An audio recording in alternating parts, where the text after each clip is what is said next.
Dear friends, welcome back to my YouTube channel. So today we will discuss about KSET 2024 paper 1 analysis. ಓಕೆನಾ ಈ ಕ್ಲಾಸಸಲ್ಲಿ ಏನು ಮಾಡೋಣ, ನಾವು 2024 KSET question ಪೇಪರನ್ನು in detail ಆಗಿ solve ಮಾಡೋಣ. So ನಾನು ಈ ಚಾನಲಲ್ಲಿ ಆಪ್ಟಿಟ್ಯೂಡ್, ರೀಸನಿಂಗ್ ಹಾಗೆ 2023 KSET ಕ್ವಶನ್ ಪೇಪರ್ 1 ಸಾಲ್ವ್ ಮಾಡಿದ್ದೀನಿ. ಕಾಮರ್ಸ್ ಬೇಸ್ ಮೇಲೆ 2024 ಕ್ವಶನ್ ಪೇಪರ್ನು ಸಾಲ್ವ್ ಮಾಡ್ತಾ ಇದ್ದೀನಿ. ಸೊ ಸಬ್ಸ್ಕ್ರೈಬ್ ಮಾಡಿ ಚಾನಲ್ನ, ಆ್ಯಂಡ್ ಅಪ್ಡೇಟ್ಸ್ಗಾಗಿ ಹಾಗೂ ನೋಟ್ಸ್ಗಾಗಿ ಟೆಲಿಗ್ರಾಮ್ ಗ್ರೂಪ್ಗೆ ಜಾಯ್ನ್ ಆಗಿ. ಟೆಲಿಗ್ರಾಮ್ ಲಿಂಕ್ನ ನಾನು ಡಿಸ್ಕ್ರಿಪ್ಷನಲ್ಲಿ ಶೇರ್ ಮಾಡಿದ್ದೀನಿ. ಓಕೆ, ನೋಡ್ತಾ ಹೋಗೋಣ. So this is KSET paper 1. ಹೌದಾ, ನೋಡಿ ಇಲ್ಲಿದೆ. So this is KSET 2024 question paper. So ಈ question paper, this is first paper, right? So ಈ ಪೇಪರು ಏನಂದರೆ ಎಲ್ಲ ಡಿಪಾರ್ಟ್ಮೆಂಟ್ನವ್ರಿಗೂ, ಅಂದರೆ ಕಾಮರ್ಸ್, ಆರ್ಟ್ಸ್, ಸೈನ್ಸ್ ಆಗಿರ್ಬೋದು, ಸೊ ಹಿಸ್ಟ್ರಿಗೂ ಸೇಮ್ ಇರುತ್ತೆ, ಸಿಮಿಲರ್ ಇರುತ್ತೆ. ಬಟ್ ಇದು KSET ಲೆವೆಲ್ಲಿಗೆ, ಹೌದಾ? ಸೊ ಇದೇ ಸೇಮು NET ಲೆವೆಲ್ಲಿಗೆ ಡಿಫ್ರೆಂಟಾಗಿರುತ್ತೆ. ಶಿಫ್ಟ್ ವೈಸಲ್ಲಿ ಕ್ವಶನ್ ಪೇಪರ್ಸು ಚೇಂಜ್ ಆಗ್ತಾ ಇರುತ್ತೆ. ಓಕೆನಾ? ಸರಿ, ನಾವು ಇವಾಗ KSETಲ್ಲಿ ನೋಡೋಣ. So this is paper 1. ಹೌದಾ, ಈ ಪೇಪರ್ 1ನಲ್ಲಿ ಟೋಟಲಿ 50 ಕ್ವಶನ್ಸ್ ಇರ್ತವೆ. ಈ 50 ಕ್ವಶನ್ಸ್ ಒಳಗಡೆ ಪರ್ ಕ್ವಶನ್ 2 ಮಾರ್ಕ್ಸ್. ಓಕೆನಾ? ಅಂದರೆ ಟೋಟಲ್ 100 ಮಾರ್ಕ್ಸ್ ಆಯಿತು. ಸೊ ನಮ್ಮ ಪೇಪರ್ ಏನಿರುತ್ತಲ್ಲ ಅದು 100 ಕ್ವಶನ್ಸ್ ಇರುತ್ತೆ. Per question 2 marks, that is 200 marks. 200 + 100 is totally 300 ಮಾರ್ಕ್ಸ್ಗೆ ನಮ್ಮ KSET ಎಕ್ಸಾಮ್ ನಡೆಯೋದು. ಇದೇ ಥರ ಸೇಮ್ NET exam, net exam, UGC ಲೆವೆಲಿನ ನೆಟ್ ಎಕ್ಸಾಮ್ ಕೂಡ 300 ಮಾರ್ಕ್ಸ್ಗೆ ಇರುತ್ತೆ. ಓಕೆನಾ? ಸೊ ಪೇಪರ್ 1 ರಿಲೇಟೆಡ್ ಎಲ್ಲ ಇನ್ ಡೀಟೇಲ್ಡ್ ಆಪ್ಟಿಟ್ಯೂಡ್, ರೀಸನಿಂಗ್ ಬೇಸ್ ಮೇಲೆ ಕ್ವಶನ್ಸ್ನ ಸಾಲ್ವ್ ಮಾಡಿದ್ದೀನಿ. ಒಂದು ಸತಿ ನೋಡಿ ಎಲ್ಲ ವಿಡಿಯೋಸ್ನ.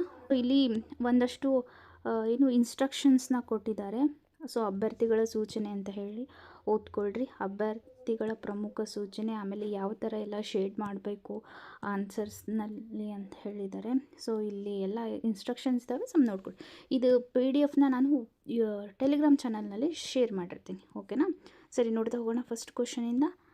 Listen here. First question: learning objectives in the context of a class room means. ಓಕೆನಾ? Learning objective in the context of class room means. So class room ಒಳಗಡೆ learning object ಏನು, ಕಲಿಯುವುದರ ಉದ್ದೇಶ ಏನು ಅಂತ ಕೇಳಿದ್ದಾರೆ. Academic achievement, intended learning outcomes, learning experience to be provided, activities to be performed by the learner.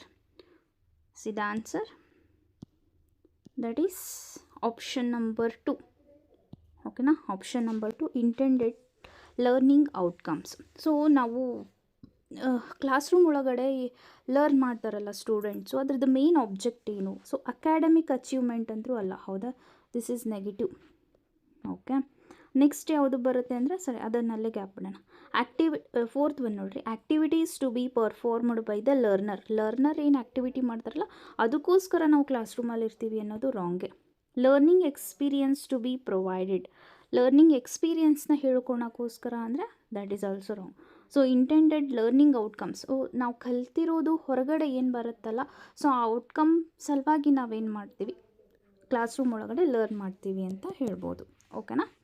So ಅಂದರೆ ಹೆಂಗೆ answers ಮಾಡಬೇಕು ಅಂದರೆ, ಫಸ್ಟು ನಮಗೆ ಈ ಕ್ವಶನ್ ಮೀನಿಂಗ್ ಗೊತ್ತಿರಬೇಕು, ಹೌದಾ?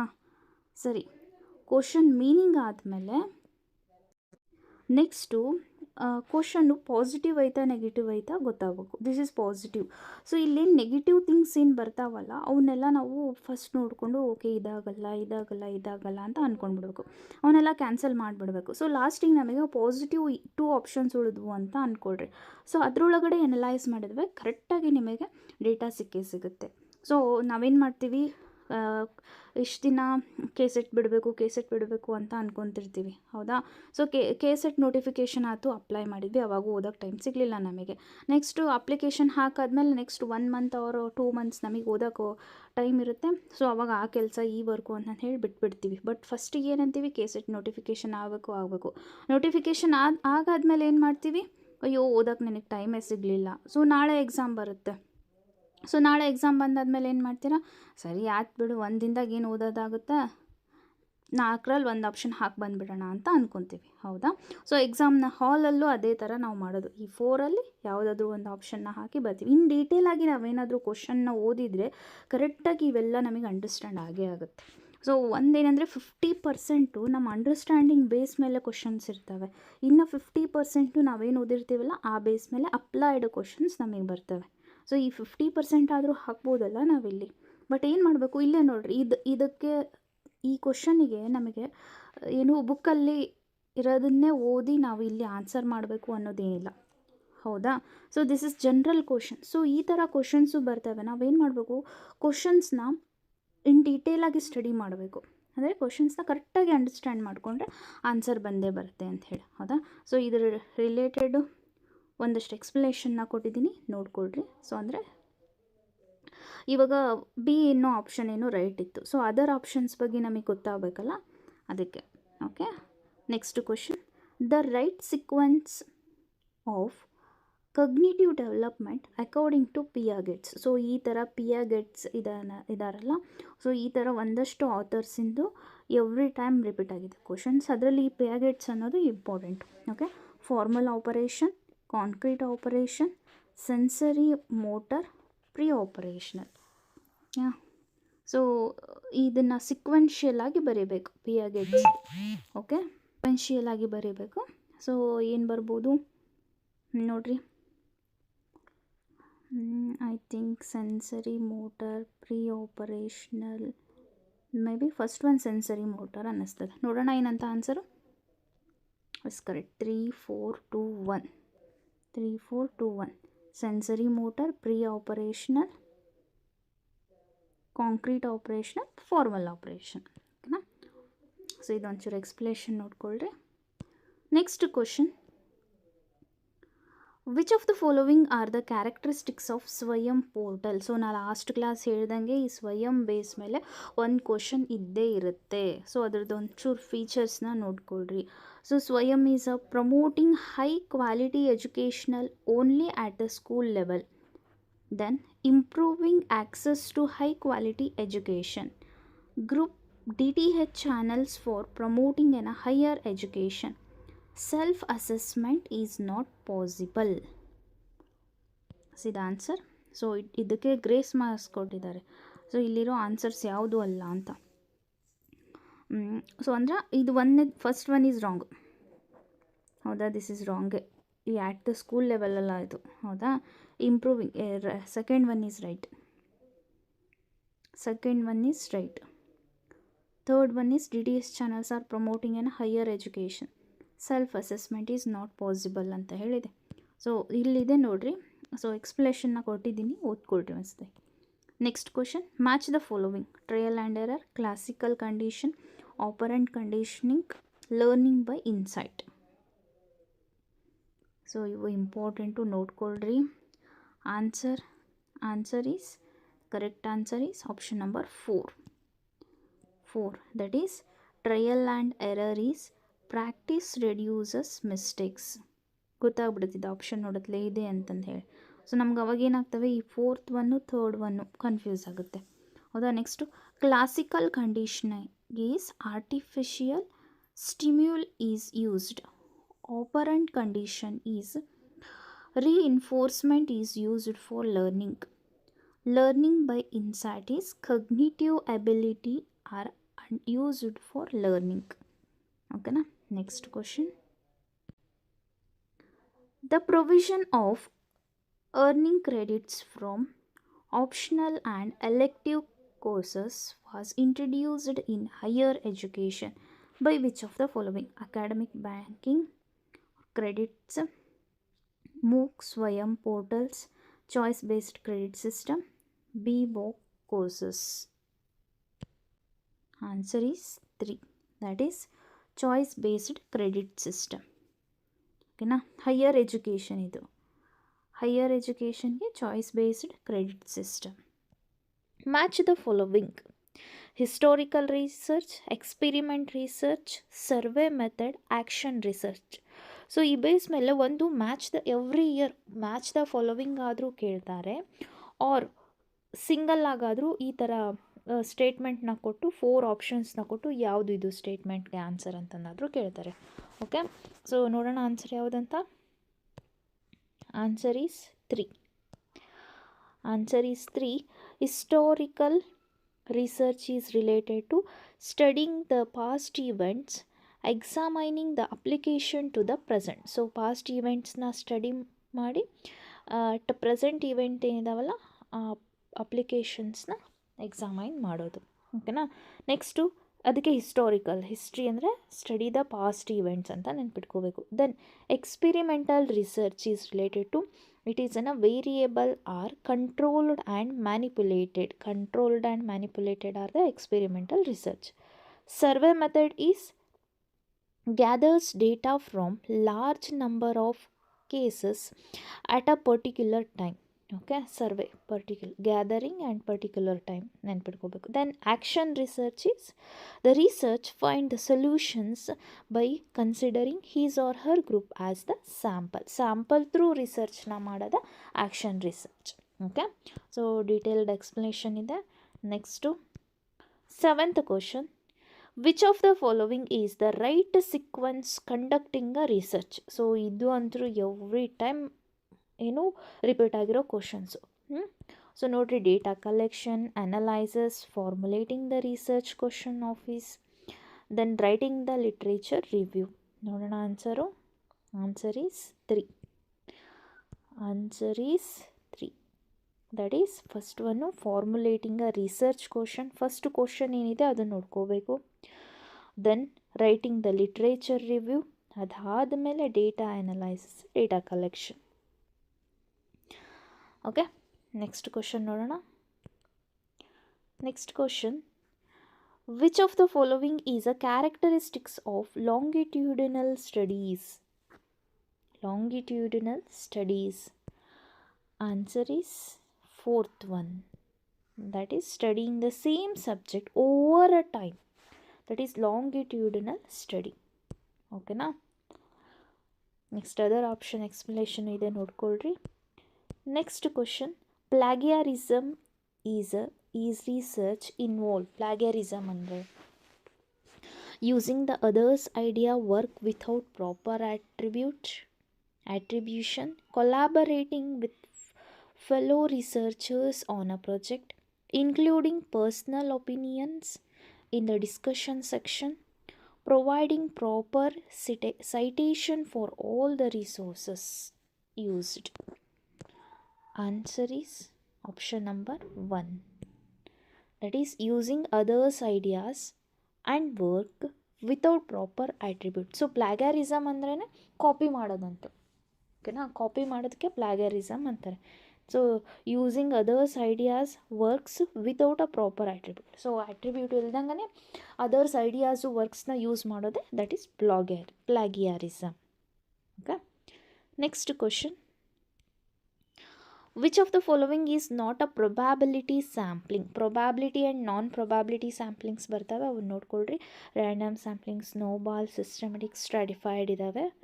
ಸೊ ಇಷ್ಟರೊಳಗಡೆ ಯಾವುದು ಪ್ರೊಬ್ಯಾಬಿಲಿಟಿ ಸ್ಯಾಂಪ್ಲಿಂಗ್ ಅಲ್ಲ. That is 2, second option. Snowball sampling is not a probability sampling. Random sampling, systematic sampling, stratified are the probability samplings. Okay. Next question. So next ಏನಿದೆ ಅಂದರೆ paragraph reading ಇದೆ. So ಈ ಪ್ಯಾರಾಗ್ರಾಫ್ನ ನೋಡ್ಕೊಳ್ರಿ. Then ಇಲ್ಲೇನಿದೆ 11 to 15th ಕ್ವಶನ್ಗೆ answer ಮಾಡಿರಿ ಅಂತ ಇದೆ. ನಾನು ಡೈರೆಕ್ಟಾಗಿ ಆನ್ಸರ್ಸ್ ಹೇಳ್ಕೊತ ಹೋಗ್ತೀನಿ ಕ್ವಶನ್ ಓದ್ಕೊಂಡು. ಫಸ್ಟು ನೀವೇನು ಮಾಡಿರಿ, ಆ ಪ್ಯಾರಾಗ್ರಾಫ್ನ ಓದ್ಕೊಳ್ರಿ. ಓಕೆನಾ. How many important causes does the author list out as responsible for the complexity of intellectual life of 19th century? Answer is 2. 4. ಓಕೆನಾ. Next, which area of the world became more aware of the Indian philosophies? Answer is 2. Europe. Then what according to the author altered the social structure of the 19th century? That is 3. machine production? Who began the rationalistic revolt according to the author? Answer is 2. That is French philosopher. Okay. Last question. What does the author say about science in the 19th century? Answer is 1. That is, it had been the chief source of novelty. What are the elements of Aristotle model of communication ಅಂತ ಹೇಳಿದೆ. ಈ Aristotle model ಏನಿದೆ ಅಲ್ಲ, ಇದು important question, ಇದು repeat ಆಗಿರೋ question. ಇದ್ರ base ಮೇಲೆ ನಾನು ಒಂದಷ್ಟು ಎಕ್ಸ್ಪ್ಲನೇಷನ್ನ ನೀಡಿದ್ದೀನಿ, ಅದನ್ನ ಓದ್ಕೊಳ್ರಿ. ಓಕೆನಾ?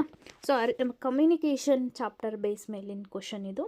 ಸೊ ಈ ಕಮ್ಯುನಿಕೇಷನ್ ಚಾಪ್ಟರಲ್ಲಿ ಅರಿಸ್ಟೋಟಲ್ ಮಾಡೆಲ್ ಅಂತ ಹೇಳಿ ಬರುತ್ತೆ. ಸೊ ಅದು ಯಾವ ಥರ ಏನು ಕಮ್ಯುನಿಕೇಷನ್ ಇನ್ ಮೂಮೆಂಟ್ ಇದೆ ಅಂತ ಹೇಳಿ, ಎಲಿಮೆಂಟ್ಸ್ ಇದ್ದಾವೆ ಅಂತ ಹೇಳಿ. Option A sender, encoder, channel, decoder, receiver. Then sources, message, channel, receiver, sender, transmitter, noise, receiver, then speaker, subject and audience. Then answer became Aristotle model. This is Aristotle model of communication. The answer is option number 2. Sources, message, channel and receiver. ಇಷ್ಟೇ ಇರೋದು ಇದು. Sources, message, channel, receiver. ಇದರೊಳಗಡೆ decode, encoding, audience ಯಾವುದು ಬರಲ್ಲ. ಓಕೆನಾ? ನೆನ್ಪಿಟ್ಕೊಳ್ರಿ. Aristotle model of communication is related to sources, message, channel and receiver. Okay, next question. Okay, ಇದ್ರದ್ದು detailed explanation ಇಲ್ಲಿದೆ, ನೋಡ್ಕೊಳ್ರಿ. ಇಲ್ಲಿದೆ ನೋಡಿರಿ, sender, message, receiver, then feedback. ಓಕೆನಾ? Next question. According to Maherbane, the respective contribution of words, tone of voice, body language in overall communications are ಅಂತಂದು ಹೇಳಿದೆ. So ಅಂದರೆ ಎಷ್ಟೆಷ್ಟು ಪರ್ಸೆಂಟೇಜ್ ಇರಬೇಕು ಅಕಾರ್ಡಿಂಗ್ ಟು ಮಹಾರ್ಬಿಯನ್ ಪ್ರಕಾರ. Words, tone of voice, body language ಒಳಗಡೆ communication ಅನ್ನೋದು ಎಷ್ಟೆಷ್ಟು percentage ಇರಬೇಕು ಅಂತ. ಓಕೆನಾ? ಇದು ರಿಪೀಟ್ ಆಗಿರೋ question, important question. Okay, so ನೋಡ್ಕೊಳ್ರಿ ಇದನ್ನ ಕರೆಕ್ಟಾಗಿ. ನೋಡೋಣ ಆನ್ಸರ್ ಏನಂತ. The answer is option number 2. That is 7%, 38%, 55%. Words, tone, body language. ನೋಡಿರಿ, ಅಂದರೆ ಇದು ಕಮ್ಯುನಿಕೇಷನ್ ಚಾಪ್ಟರ್ ರಿಲೇಟೆಡ್ ಕ್ವಶನ್ನೇ, ಹೌದಾ? ಸೊ ನಾವು ಕಮ್ಯುನಿಕೇಟ್ ಮಾತಾಡ್ತಿರಬೇಕಾದ್ರೆ ನಮ್ಮಲ್ಲಿರೋ ಯಾವ ಪ್ರೆಸೆಂಟೇಷನ್ ಜಾಸ್ತಿ ಇರಬೇಕು ಅಂತ. ಅಂದರೆ ಜನ ನಮ್ಮನ್ನ ವರ್ಡ್ಸ್, ನಾವು ಮಾತಾಡೋ ವರ್ಡ್ಸ್ ಥ್ರೂ ಜಾಸ್ತಿ ಅಂಡರ್ಸ್ಟ್ಯಾಂಡ್ ಮಾಡ್ಕೊತಾರೋ, ಅವ್ರು ನಮ್ಮ ಟೋನ್ ಥ್ರೂ ಅಂಡರ್ಸ್ಟ್ಯಾಂಡ್ ಮಾಡ್ಕೊತಾರೋ, ನಮ್ಮ ಬಾಡಿ ಲ್ಯಾಂಗ್ವೇಜ್ ಥ್ರೂ ಜಾಸ್ತಿ ಅಂಡರ್ಸ್ಟ್ಯಾಂಡ್ ಮಾಡ್ಕೊತಾರೋ ಅಂತ. ಸೊ ಜಾಸ್ತಿ ನಾವು ಏನಕ್ಕೆ ಪ್ರಿಫರ್ ಮಾಡ್ತೀವಿ ಅಂದರೆ 55% ಬಾಡಿ ಲ್ಯಾಂಗ್ವೇಜನ್ನ ನೋಡಿಕೊಂಡು ನಾವು ಅಂಡರ್ಸ್ಟ್ಯಾಂಡ್ ಮಾಡ್ಕೊತೀವಿ, ಹೌದಾ? ಸೊ ಟೋನ್ ಏನಿರುತ್ತಲ್ಲ, ನಮ್ಮ ಟೋನ್ ಸ್ಟೈಲ್ ಅಂತ ಅನ್ಬೋದು.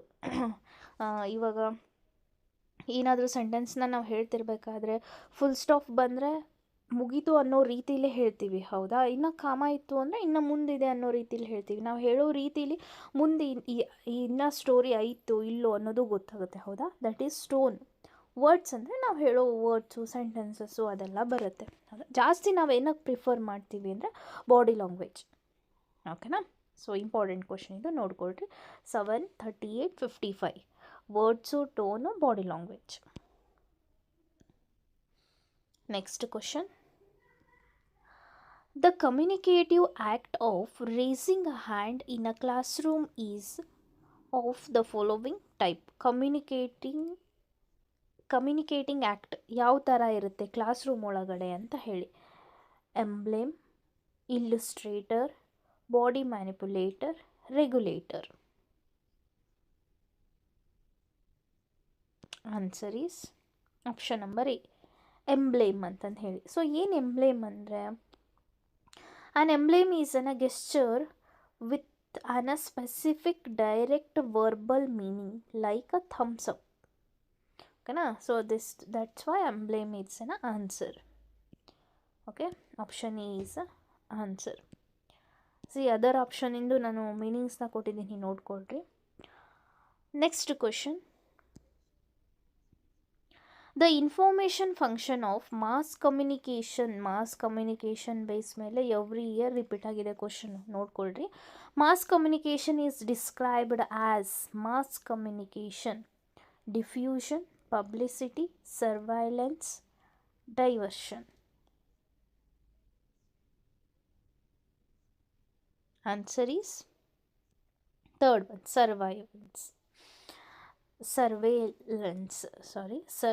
surveillance.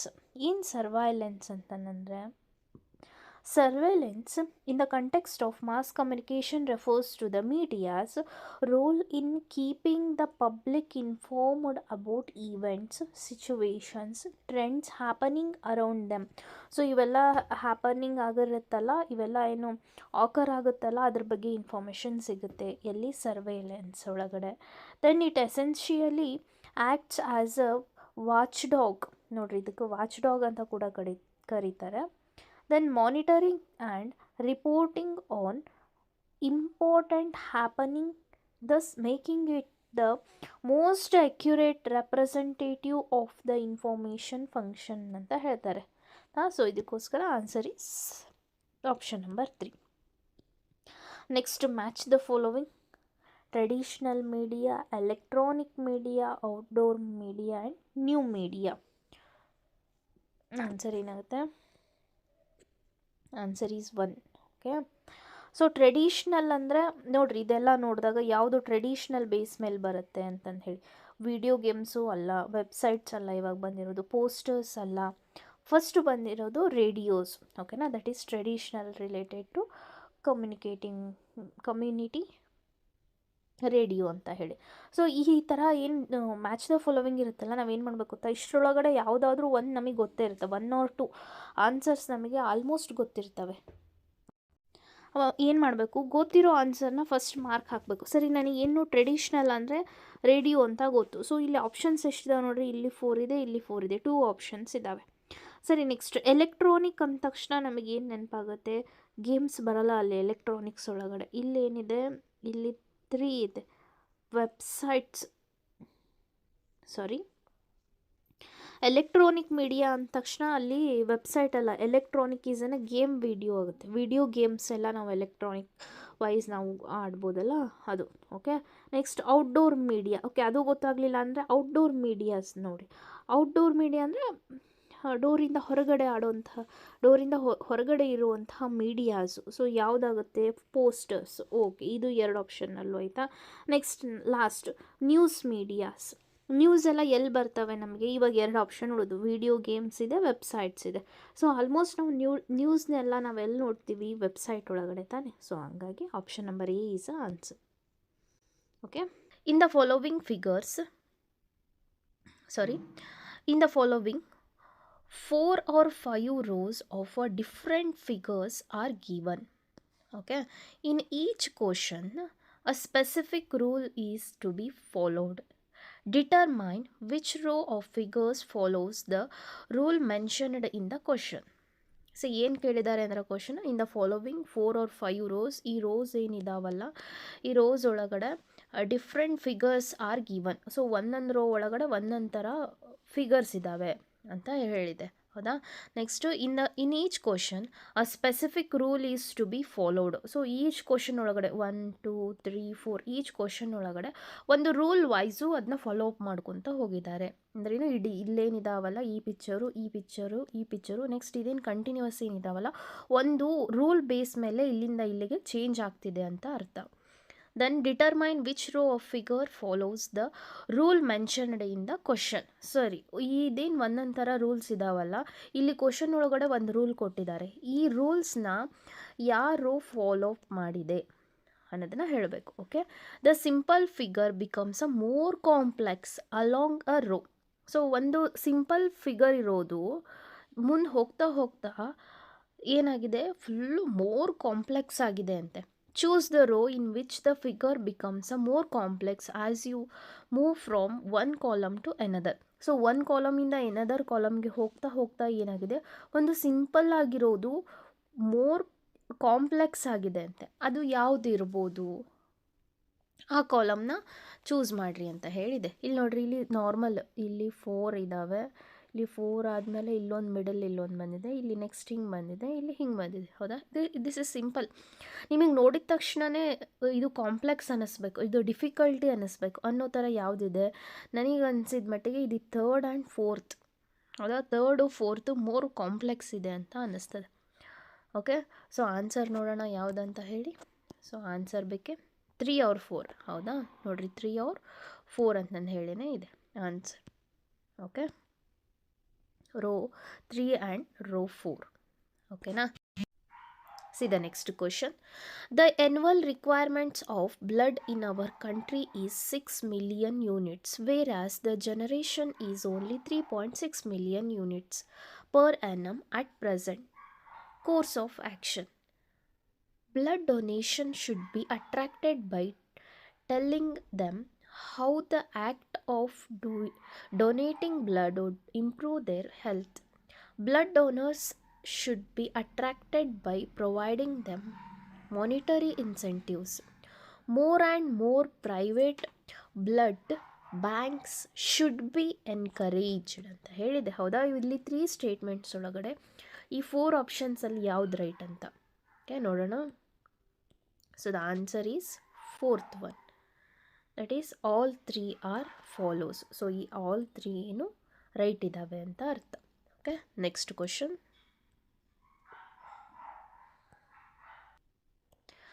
Expand Q R code. So expand Q R code ಅಂತ ಹೇಳಿದೆ. ಕ್ಯೂ ಆರ್ ನಾವು ಹೊರಗಡೆ ಎಲ್ಲ ಪೇ ಮಾಡ್ತೀವಲ್ಲ, ಕ್ಯೂ ಆರ್ ಕೋಡ್ ಕೊಡಿ ಅಂತ ಹೇಳಿ ಈ ಥರ ಬಾಕ್ಸ್ ಇರುತ್ತೆ. ಈ ಬಾಕ್ಸ್ ಒಳಗಡೆ ಸಮಥಿಂಗ್ ಈ ಥರ ಡಿಸೈನ್ಸ್ ಇರುತ್ತಲ್ಲ, that is Q R code. ಹೌದಾ, ನೆನಪಾಯ್ತಾ? ನಾವು Google pay, PhonePe, Paytm anything pay ಮಾಡ್ತಿರ್ಬೇಕಾದ್ರೆ ಇದನ್ನು ನಾವು ಯೂಸ್ ಮಾಡ್ತೀವಿ. ಸೊ ಅಂದರೆ ಕ್ಯೂ ಆರ್ ಕೋಡ್ ಅಂದರೆ ಏನು? That is option number 2, quick response code ಅಂತ ಹೇಳಿ. ಓಕೆನಾ, quick response code. Choose the incorrect statement with respect to email. Can send only text documents through the email. Email is faster than snail mail. Email is a method of exchanging digital messages over a network. Users communicating through email need not be available at the same time. So ಯಾವುದು incorrect ಅಂತ ಹೇಳಿದೆ, correct ಅಲ್ಲ, incorrect about the email. So email, Gmail ಎಲ್ಲರೂ use ಮಾಡ್ತೀವಲ್ಲ, so ಅದೇ ಇಮೇಲಿಂದ ಏನು incorrect ಇದೆ ಅಂತ ಹೇಳಿ. Answer is option number 1. Statement 1 is incorrect. Can send only text document through the email. No. So text document ಅಷ್ಟೇ ಅಲ್ಲ, ನಾವೆಲ್ಲನೂ ಸೆಂಡ್ ಮಾಡ್ಬೋದು. ಹೌದಾ. Explanation. Can send only text documents through email because email can send a various type of files. If the number 1, 2, 3, A, 4, P is divisible by both 5 and 12, which of the following is the sum of A and P ಅಂತ ಹೇಳಿದೆ. So ಅಂದರೆ ಇಲ್ಲಿ ಈ number ಇದು ಅಂದರೆ 1, 2, 3 ಇದೆ. So A ಅಂದರೆ ಆ ಪ್ಲೇಸಲ್ಲಿ ಒಂದು ಯಾವುದೋ ನಂಬರ್ ಇದೆ, ಅವ್ರಿಗೆ ಗೊತ್ತಿಲ್ಲ, ಅದನ್ನೇ ನಾವಿವಾಗ ಕ್ಯಾಲ್ಕುಲೇಟ್ ಮಾಡಬೇಕು. ಆ್ಯಂಡ್ 4 ಇದೆ, ದೆನ್ ಬಿ ಇದೆ, ಬಿ ಅನ್ನೋ ಪ್ಲೇಸಲ್ಲಿ ಒಂದು ನಂಬರ್ ಇದೆ. ಸೊ ಇದಿಷ್ಟು ನಂಬರು ಸೇರಿಸಿದರೆ ಅದು ನಂಬರು 5 ಮತ್ತು 12 ಡಿವೈಡ್ ಆಗುತ್ತಂತೆ. ಓಕೆನಾ. ಸೊ ಹಾಗಿದ್ರೆ ಎ ಮತ್ತು ಬಿ ಸಮ್ನ ಹೇಳ್ರಿ ಅಂದರೆ, ಎ ಬಿ ನಂಬರ್ ಕೇಳಿಲ್ಲ ಅವರು, ಏನು ಕೇಳಿದ್ದಾರೆ? A and B, sum of A and B ಅಂತ ಹೇಳಿದ್ದಾರೆ. ಸರಿ, ಹೆಂಗೆ ಸಾಲ್ವ್ ಮಾಡಬೇಕು? ಸರಿ, ನೋಡ್ತಾ ಬರೋಣ. ನಾವೇನು ಮಾಡೋಣ, ನಮಗೆ ಎಷ್ಟು ಅಂತ ಗೊತ್ತಿಲ್ಲ ಅಲ್ಲಿ. ಹೌದಾ, ಇಲ್ಲಿ ಎಷ್ಟು ಬರ್ಬೋದು ಅಂತ ನಮಗೆ ಗೊತ್ತಿಲ್ಲ. ನಾವು ಆಪ್ಷನ್ನೇ ಆನ್ಸರ್ ಅಂತ ಅಸ್ಯೂಮ್ ಮಾಡ್ತಾ ಹೋಗೋಣ. ಫಸ್ಟ್ ಆಪ್ಷನಿಂದ ಟ್ರೈ ಮಾಡೋಣ, ಆಪ್ಷನ್ನೇ ಆನ್ಸರ್ ಅಂತ ಅಂದ್ಕೊಂಡು ಟ್ರೈ ಮಾಡ್ತಾ ಹೋಗೋಣ, ಬರ್ಬೋದೇನೋ ಆನ್ಸರ್ ಅಂತ ಹೇಳಿ. ಸರಿ, ಹೆಂಗೆ? ಸೊ ಹೆಂಗೆ ಅಂತ ನೋಡ್ತಾ ಬನ್ನಿ. ಸಿ, ಇಲ್ಲೇನಿದೆ 1, 2, 3, A, 4 ಆ್ಯಂಡ್ ಬಿ ಅಂತ ಹೇಳಿದೆ. ಸರಿ, ಈ ನಂಬರ್ಸು ಇಲ್ಲಿ ಎ ಆ್ಯಂಡ್ ಬಿ ವ್ಯಾಲ್ಯೂಸ್ ನಮಗೆ ಬೇಕು. ಹೌದಾ, ಎ ಆ್ಯಂಡ್ ಬಿ ಇವ್ರೇನು ಹೇಳಿದ್ದಾರೆ, 5 ಆ್ಯಂಡ್ 12 ಡಿವೈಡ್ ಆಗುತ್ತಂತಿದೆ. ಹೌದಾ. ಸರಿ, ಇದು 5 ಮತ್ತು 12ಇಂದ ಡಿವೈಡ್ ಆಗುತ್ತೆ ಅಂತಂದರೆ 5ಇಂದ ಡಿವೈಡ್ ಆಗಬೇಕು ಅಂತಂದರೆ ಇವಾಗ 12ಇಂದ ಡಿವೈಡ್ ಆಗಬೇಕು ಅಂದರೆ ಲಾಸ್ಟ್ ನಂಬರ್ ಎಷ್ಟಿರ್ಬೇಕು ರೀ? ಅದು 12 ಒನ್ಸದೊಳಗಡೆ ಇರ್ತವೆ. 12 ಒನ್ಸ 12, 12 ಟೂಸ 24, 12 ತ್ರೀಸ 26. ಹೌದಾ? ಸೊ ಸಮಥಿಂಗ್ ಹಿಂಗೆ ಬರುತ್ತೆ. ಇವೆಲ್ಲ ನಂಬರ್ ಹೌದು. 2, 4, 6, 8, 0, 2. ಇಲ್ಲಿ ಬಿ ಅನ್ನೋ ಆಪ್ಷನ್ನಲ್ಲಿ ನಾವು ಯಾವ್ಯಾವ ನಂಬರ್ಸ್ನ ಅಸ್ಯೂಮ್ ಮಾಡ್ಬೋದು? 2, 4, 6, 8 ಆ್ಯಂಡ್ 0. ಬಟ್ ಈ 5 ಅನ್ನೋದು ನಂಬರಿಂದನೂ ಇದು ಡಿವೈಡ್ ಆಗುತ್ತೆ, ಕರೆಕ್ಟಾ? ಸೊ 5 ಅನ್ನೋ ನಂಬರಿಂದ ಡಿವೈಡ್ ಆಗಬೇಕು ಅಂದರೆ ಎಂಡಲ್ಲಿ ಎಷ್ಟಿರಬೇಕು ನಂಬರ್ಸು? 5 ಒನ್ಸ 5 ನೋಡಿರಿ. 5 ಒನ್ಸ 5, 5 ಟೂಸ 10, 5 ತ್ರೀಸ 15, 5 ಫೋರ್ಸ 20, ಕರೆಕ್ಟಾ? ಸೊ ಈ ಎಂಡಲ್ಲಿ 5 ಮತ್ತು 0 ಅಷ್ಟೇ ಇರ್ತವೆ, ಅದು ಬಿಟ್ಟರೆ ಬೇರೆ ನಂಬರ್ಸ್ ಇರಲ್ಲ. ಹೌದಾ? ಸೊ ಅದಕ್ಕೆ ನಾವೇನು ಅಸ್ಯೂಮ್ ಮಾಡೋಣ? ಈ ಎಂಡಲ್ಲಿ 5 ಬರ್ಬೋದು, ಇಲ್ಲ ಅಂದರೆ 0 ಬರ್ಬೋದು. ಓಕೆ, ಸೊ ಈ 5 ಆ್ಯಂಡ್ 0 ಇತ್ತು ಅಂತಂದ್ರೆ ಈ 12 ಒನ್ಸದೊಳಗಡೆ ಇದು ಬರುತ್ತಲ್ಲ. ಎಸ್, ಬರುತ್ತಾ 0? 5 ಬರುತ್ತಾ ನೋಡಿರಿ 12 ಒನ್ಸದೊಳಗಡೆ? ನೋ. ಹೌದಾ? 12 ಒನ್ಸದೊಳಗಡೆ 5 ಬರಲ್ಲ. ಹಾಗಂದರೆ ಬಿ ಈಕ್ವಲ್ಸ್ ಟು 0ನೇ. ಹೌದಾ? ಸೊ ಹಾಗಿದ್ರೆ B is equals to fix 0 ಗೊತ್ತಾಯಿತು. ನೆಕ್ಸ್ಟ್ ಈ ಎ ಅಲ್ಲಿ ಏನು ಬರ್ಬೋದು ಅಂತ ನಾವೇನು ಮಾಡೋಣ? ಒಂದು ಕೆಲಸ ಮಾಡೋಣ. ಇಲ್ಲೇನು ಆಪ್ಷನ್ಸ್ ಇದ್ದಾವಲ್ಲ, ಈ ಆಪ್ಷನ್ಸ್ ಒಂದೊಂದು ನಂಬರ್ನ ಇಲ್ಲಿ ಹಾಕಿ ಎ ಒಳಗಡೆ ಹಾಕಿಬಿಟ್ಟು ಡಿವೈಡ್ ಮಾಡಿ ನೋಡೋಣ. 5 ಆ್ಯಂಡ್ 12ಇಂದ ಬಂತು ಅಂದರೆ ಓಕೆ. ಸೊ ಬರಲಿಲ್ಲ ಅಂತಂದರೆ ನೆಕ್ಸ್ಟ್ ಆಪ್ಷನಿಗೆ ಹೋಗೋಣ. ಸೊ ನೋಡೋಣ. ಹಾಗಿದ್ರೆ ಎನ ರಿಮೂವ್ ಮಾಡಿ ಬಿನ ರಿಮೂವ್ ಮಾಡಿ ಇಲ್ಲಿ ಏನು ಹಾಕೋಣ? B is equals to 0. Okay, so B is equals to 0. Next ಹಾಗಿದ್ರೆ 8ನಲ್ಲಿ ಏನು ಬರೋಣ? ಫಸ್ಟ್ ಆಪ್ಷನ್ ಏನು ಬರೋಣ ಫಸ್ಟಿಗೆ? 5, 1, 2, 3. ಒಂದು ನಿಮಿಷ. ಈ 5ನೇ ಯಾಕೆ ಬರೆಯೋಣ ಅಂತ ನಂದು ಹೇಳ್ರಿ. ಸೊ ನಮಗೇನು ಬೇಕು ಲಾಸ್ಟಿಗೆ? ಈ A number plus B number is equals to which number ಅಂತ ಕೇಳಿದ್ದಾರೆ. ಸೊ ಹಾಗಿದ್ರೆ ಇಲ್ಲಿ 0 ಇದೆ. ಸೊ ಈ 0ಗೆ ಯಾವ ನಂಬರ್ನ ಆ್ಯಡ್ ಮಾಡಿದ್ರೂ ನಮಗೆ ಅದೇ ನಂಬರೇ ಬರುತ್ತೆ. ಅದಕ್ಕೆ ನಾನೇನು ಮಾಡ್ತೀನಿ? ಫಸ್ಟ್ ಆಪ್ಷನ್ ನಂಬರಿಗೆ 5ನ ತೊಗೊತೀನಿ. ಓಕೆನಾ? ಸರಿ, 5 ತೊಗೊಂಡ್ರೆ ನೋಡ್ರಿ ಏನಾಗ್ಬೋದು? ಇಲ್ಲಿ 5. ಸರಿ, ಇದನ್ನ ಡಿವೈಡ್ ಮಾಡಬೇಕು ಇವಾಗ. ಡಿವೈಡೆಡ್ ಬೈ 5 ಮಾಡೋಣ ಫಸ್ಟ್. 5ಇಂದ ಬಂತು ಅಂತಂದರೆ ನೆಕ್ಸ್ಟ್ 12ಗೆ ಹೋಗೋಣ. ಇಲ್ಲ, 5ಇಂದ ಬಂದೇ ಬರುತ್ತೆ, ಬಿಕಾಸ್ ಇಲ್ಲಿ ಲಾಸ್ಟ್ 0 ಇದೆ. ಸೊ 12ಇಂದನೇ ಫಸ್ಟಿಗೆ ನಾವು ಡಿವೈಡ್ ಮಾಡೋಣ. ಸರಿ, ಆಯಿತು. 12 ಒನ್ಸ, ನೆಕ್ಸ್ಟ್ ಇಲ್ಲಿ 12 ಒನ್ಸ 12, ನೆಕ್ಸ್ಟ್ ಇಲ್ಲಿ 0 ಬರುತ್ತೆ. 35 ಆಯಿತು. 35 ಅಂದರೆ 12 ಟೂಸ. ಹೌದಾ? 12 ಟೂಸ ಎಷ್ಟು? 24. 35 ಮೈನಸ್ 24 ಈಸ್ 11. 114 ಆಯಿತು. ಹೌದು. 12 ನೈನ್ಸ 108. 2 + 4 6 ಆಯ್ತು. 60 ಆಯಿತು. 12 ಫೈವ್ಸ 60. ಓಕೆ, ಹಂಗಂದ್ರೆ ಹೋಗುತ್ತಲ್ಲ. ಸೊ 12ಇಂದ ಹೋಗುತ್ತೆ ಅಂದರೆ 5ಇಂದ ಹೋಗುತ್ತೆ ರೀ, ಬಿಕಾಸ್ ಆಫ್ ದಿಸ್ 0. ಹೌದಾ? ಸೊ ಹಾಗಂದ್ರೆ ಆನ್ಸರ್ ಏನಾಗುತ್ತೆ? Answer that is option number 5. Okay, ನೋಡೋಣ ಆನ್ಸರ್ ಏನಂತ. Yes, option number A. A thief is spotted by a policeman from a distance of 100 meters. C, ಇಲ್ಲೇನು ನೋಡಬೇಕು ಅಂದರೆ ಡಿಸ್ಟೆನ್ಸ್ ರಿಲೇಟೆಡ್ ಇದೆ. ಇವ್ರು ಕೊಟ್ಟಿರೋದು ನಮಗೇನು ಮೀಟರಲ್ಲಿ ಕೊಟ್ಟಿದ್ದಾರೆ. ನೋಡ್ತಾ ಹೋಗೋಣ. When the policeman starts the chase, the thief also starts a run. If the speed of the thief will be 8 km/h. See, listen here. ಇಲ್ಲಿ 100 ಮೀಟರ್ಸ್ ಇದೆ, ಇಲ್ಲೇನಿದೆ 8 km/h. ಇಲ್ಲಿ ಕಿಲೋಮೀಟರಲ್ಲಿದೆ, ಇಲ್ಲಿ ಮೀಟರ್ಸಲ್ಲಿದೆ. And that of the policeman 10 km/h. How far the thief will have to run before he is overtaken ಅಂತಂದು ಕೇಳ್ಯಾರ. ಅಂದರೆ distance ಕೇಳಿರೋದು ಇಲ್ಲಿ, ಕರೆಕ್ಟಾ? ಓವರ್ಟೇಕ್ ಮಾಡಬೇಕಂದ್ರೆ ಎಷ್ಟು ಡಿಸ್ಟೆನ್ಸ್ ಇರಬೇಕು ಅಂತಂದು ಹೇಳಿ. ಸೊ ಇಲ್ಲೇನಿದೆ, ಇಲ್ಲಿನೂ 10 km/h ಇದೆ, ಇಲ್ಲಿ 8 km/h ಇದೆ. But this is in the form of meters. First ನಾವು ಅದನ್ನ ಕನ್ವರ್ಟ್ ಮಾಡ್ಕೋಬೇಕು. ನೆನ್ಪಿಟ್ಕೊಳ್ರಿ, ಡಿಸ್ಟೆನ್ಸ್ ಎಷ್ಟಿದೆ? 100 ಮೀಟರ್ಸ್ ಇದೆ. ಪೊಲೀಸ್ಮೆನ್ಗೆ ಥೀಫ್ಗೆ ಡಿಸ್ಟೆನ್ಸ್ ಎಷ್ಟಿದೆ? 100 ಮೀಟರ್ಸ್ ಇದೆ. Then 8 kilometre speed of thief. Then policemen speed 10 km/h. ಹೌದಾ? ಸರಿ, ನೋಡ್ತಾ ಹೋಗೋಣ ಸೊಲ್ಯೂಷನ್ ಏನಂತಂದು ಹೇಳಿ. ಡಿಸ್ಟೆನ್ಸ್ ಕೇಳಿದ್ದಲ್ಲ ಅವರು. ಫಸ್ಟು ಪೊಲೀಸ್ಮೆನ್ ಇದ್ದಾನೆ, ಅವ 10 km/h ಓಡ್ತಿದ್ದಾನೆ. ಥೀಫ್ ಇದ್ದಾನೆ, ಅವ 8 km/h ಓಡ್ತಿದ್ದಾನೆ as per question. Okay, next ಇವ 100 ಮೀಟರ್ ಡಿಸ್ಟೆನ್ಸ್ ಇದೆ. ಇಲ್ಲಿ ಎಷ್ಟಿದೆ ಡಿಸ್ಟೆನ್ಸು? 100 ಮೀಟರ್ ಇದೆ. ಇಲ್ಲಿ ಡಿಸ್ಟೆನ್ಸು 100 ಮೀಟರ್ ಇದೆ. ಸರಿ, ಇದನ್ನೆಲ್ಲ ಇವರು ಕಿಲೋಮೀಟರಲ್ಲಿ ಕೊಟ್ಟಿದ್ದಾರಲ್ಲ, ಈ 100ನ್ನು ನಾವು ಏನು ಮಾಡಬೇಕು, km/hಗೆ ನಾವು ಟ್ರಾನ್ಸ್ಫರ್ ಮಾಡಬೇಕು. ಹೇಗೆ? Listen here. ಕಿಲೋಮೀಟರಿಗೆ ಕನ್ವರ್ಟ್ ಮಾಡಬೇಕು ಅಂದರೆ ಡಿವೈಡೆಡ್ ಬೈ 1000 ಮಾಡಬೇಕು. That's why this is 100 divided by 1000 is equals to 0.1 km. ಫಸ್ಟ್ ನಾವೇನು ಮಾಡೋಣ, ಇವಾಗ ಡಿಸ್ಟೆನ್ಸ್ ನೋಡೋಣ. ಎಷ್ಟಿದೆ ರೀ ಇಲ್ಲಿ ಡಿಸ್ಟೆನ್ಸು? ಎರಡೂರದು ರಿಲೇಟಿವ್ ಸ್ಪೀಡ್ ಅಂತ ಹೇಳ್ತಾರೆ. That relative speed will be 10 km minus 8 km is 2 km/h. So time ಬೇಕಲ್ಲ ನಮಗೆ ಎಷ್ಟಾಗಿದೆ ಅಂತಂದು ಹೇಳಿ, ಎಷ್ಟು ಅವರ್ಸು ಓವರ್ಟೇಕ್ ಮಾಡೋಕ್ಕೆ ಟೈಮ್ ಬೇಕಲ್ಲ. So that is distance divided by relative speed ಅಂತ. ಡಿಸ್ಟೆನ್ಸು 0.1 km, ಆಲ್ರೆಡಿ ಇಲ್ಲಿದೆ 0.1 km. Divided by relative speed will be 2 km. ಇಲ್ಲಿ ಬಂದೈತಲ್ಲ ರಿಲೇಟಿವ್ ಸ್ಪೀಡ್, ಅದೇ ರಿಲೇಟಿವ್ ಸ್ಪೀಡ್ ಇಸ್ 2 km/h. ಎಷ್ಟಾಗುತ್ತೆ? 0.05 hours. ಹೌದಾ? ನೆಕ್ಸ್ಟ್ ಡಿಸ್ಟೆನ್ಸ್ ಕ್ಯಾಲ್ಕುಲೇಟ್ ಮಾಡೋಣ. So distance ಅಂದರೆ thief speed into time ಅಂತ ಹೇಳಿ. ಸೊ ಸ್ಪೀಡ್ ಎಷ್ಟಿದೆ ರೀ? ಒಂದು 8 km ಇದೆ. ಇಂಟು ಟೈಮ್ ಎಷ್ಟು ಬೇಕು?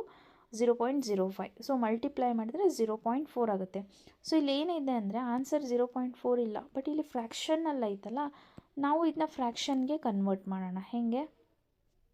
ಇಂಟು 10 ಮಾಡಿಬಿಡೋದು. ಏನಾಗುತ್ತೆ ಅವಾಗ? ಇದಕ್ಕೆ ಇಂಟು 10 ಮಾಡಿದರೆ ದಟ್ ಈಸ್ 4 ಆಗುತ್ತೆ. ಹೌದಾ? ಡಿವೈಡೆಡ್ ಬೈ ಇದು ಏನೂ ಇಲ್ಲ ಅಂದ್ರೂ ಇಲ್ಲಿ 1 ಅಂತ ಇರುತ್ತಲ್ಲ, ಸೊ ಅದಕ್ಕೆ ಏನಾಗುತ್ತೆ? 4 divided by 10. 1 into 10 is 10. Cancel ಮಾಡಿದರೆ 2 2s 2 5s, that is 2 divided by 5 km. Answer is 2 divided by 5 km. Okay, see the next question. ABC can complete a piece of work in 24, 6 and 12 days respectively. Working together, they will complete the same work in how many days? So ABC ಸೇರಿ, ABC single ಆಗಿ, so A ಏನಿದ್ದಾನಲ್ಲ ಅವರು 24 ಡೇಸಲ್ಲಿ, B 6 days, C 12 ಡೇಸಲ್ಲಿ ವರ್ಕ್ನ complete ಮಾಡ್ತಾರೆ. ಓಕೆನಾ? ಸಿಂಗಲ್ಲಾಗಿ work ಮಾಡಿದರೆ. But ಇಷ್ಟು ಸೇರಿ ಗ್ರೂಪ್ ವೈಸ್ ವರ್ಕ್ ಮಾಡಿದರೆ ಎಷ್ಟು ದಿನದಲ್ಲಿ ಕಂಪ್ಲೀಟ್ ಮಾಡ್ಬೋದು ಅಂತ. ಓಕೆ, ಸರಿ, ಸೊಲ್ಯೂಷನ್ ನೋಡ್ತಾ ಹೋಗೋಣ. ಫಸ್ಟ್ ಏನು ಮಾಡೋಣ ಅಂದರೆ, ಈ ವರ್ಕ್ ಏನಿದಾವಲ್ಲ ಅವನ್ನ ಪರ್ ಡೇಗೆ ಎಷ್ಟು ಮಾಡ್ಬೋದು ಅವರು ಅನ್ನೋದನ್ನು ಕನ್ವರ್ಟ್ ಮಾಡೋಣ. ಪರ್ ಡೇಗೆ ಕನ್ವರ್ಟ್ ಮಾಡೋಣ. ಸೊ ಹೆಂಗಂದರೆ 24, 6, 12 ಡೇಸಿಗೆ ಅವರು ಕಂಪ್ಲೀಟ್ ಮಾಡ್ತಿದ್ರಲ್ಲ, ಅದನ್ನ ನಾನು ಪರ್ ಡೇಗೆ ಮಾಡ್ತೀನಿ. ಅಂದರೆ 1/24, 1/6, 1/12. ಸೊ ಇದ್ರದ್ದು LCMನ ತೆಗೆದ್ರೆ ಎಷ್ಟಾಗುತ್ತೆ? 24 ಬರುತ್ತೆ. ಹೆಂಗೆ ತೆಗಿಬೇಕು LCMು? ಇಲ್ಲಿ 24, 6, 12. ಓಕೆನಾ? ಇದನ್ನ ಏನು ಮಾಡಬೇಕು? 6 ಫಸ್ಟ್ ಯಾವುದು? 2 1s. ಹೌದಾ? 6 ಎಲ್ಲ ಹೋಗುತ್ತಲ್ಲ, 3 4, 6 1s, 2s. Next 2ದಿಂದ 2 2s 4, 2 1s. ಇದು ಒಂದೇ. ನೆಕ್ಸ್ಟ್ 2 ಬರುತ್ತೆ. ಹೌದಾ? ಸೊ ಈ ಥರ ಕ್ಯಾಲ್ಕುಲೇಷನ್. ಸೊ ಅದು ನಿಮಗೆ ಗೊತ್ತಾಗಲಿಲ್ಲ ಅಂದರೆ ಏನು ಮಾಡಬೇಕು ಗೊತ್ತಾ? ಇಲ್ಲಿದ್ದಾವಲ್ಲ ಇಷ್ಟರೊಳಗಡೆ ಯಾವುದು ನಿಮಗೆ ಲಾಂಗ್ ಐತಲ್ಲ, ಅಂದರೆ ಲಾರ್ಜ್ ನಂಬರ್ ಐತಲ್ಲ, ಆ ನಂಬರ್ನ ಕನ್ಸಿಡರ್ ಮಾಡಬೇಕು. ನಂಬರ್ನ ಕನ್ಸಿಡರ್ ಮಾಡಿ, ಸೊ ಒಂದು ನಂಬರು ಈ 3 ಟೇಬಲ್ಸ್ ಒಳಗಡೆನೂ ಇರಬೇಕು. ಹೇಗೆ? ಇವು ಫಾರ್ ಎಕ್ಸಾಂಪಲ್ ಈ 24 ಅನ್ನೋದು 6 1s ಆದಾಗೂ ಬರುತ್ತಾ? ಹೌದಾ? ಇವಾಗ ಏನಂದರೆ 24 ಆಯಿತಾ? ಸರಿ, ಇದನ್ನೇ ನಾವು LCM ಅಂತ ಅಂದ್ಕೊಂಡ್ರೆ ಅದು 6 1s ಆದೊಳಗೂ 24 ಬರಬೇಕು. 12 1s ಆದೊಳಗಡೆನೂ 24 ಅನ್ನೋದು ಬರಬೇಕು. ದೆನ್ 24 1s ಆದೊಳಗಡೆನೂ 24 ಬರಬೇಕು. 24ಅಲ್ಲಿ 24 ಬರುತ್ತೆ. 6 1s ಆದಲ್ಲಿ ನೋಡಿರಿ, 6 1s 6, 6 2s 12, 18, 24. ಹೌದಾ? ಬರುತ್ತೆ. ಸರಿ, 12 1s 12 2s. ಸೊ ಹಾಗೆ, ಸೊ ಇಲ್ಲಿ 24ನ ಬರುತ್ತೆ. ಸರಿ, ಇದು ಆತಪ್ಪ, ಇದು ಇರಲಿಲ್ಲ ಅಂತಂದರೆ ನೆಕ್ಸ್ಟ್ ನಂಬರ್ನ ತೊಗೋಬೇಕು. ಇಲ್ಲಿ ಯಾವುದು ಬಿಗ್ ನಂಬರ್ ಅಲ್ಲ ಅದನ್ನ ಟಾರ್ಗೆಟ್ ಮಾಡಬೇಕು.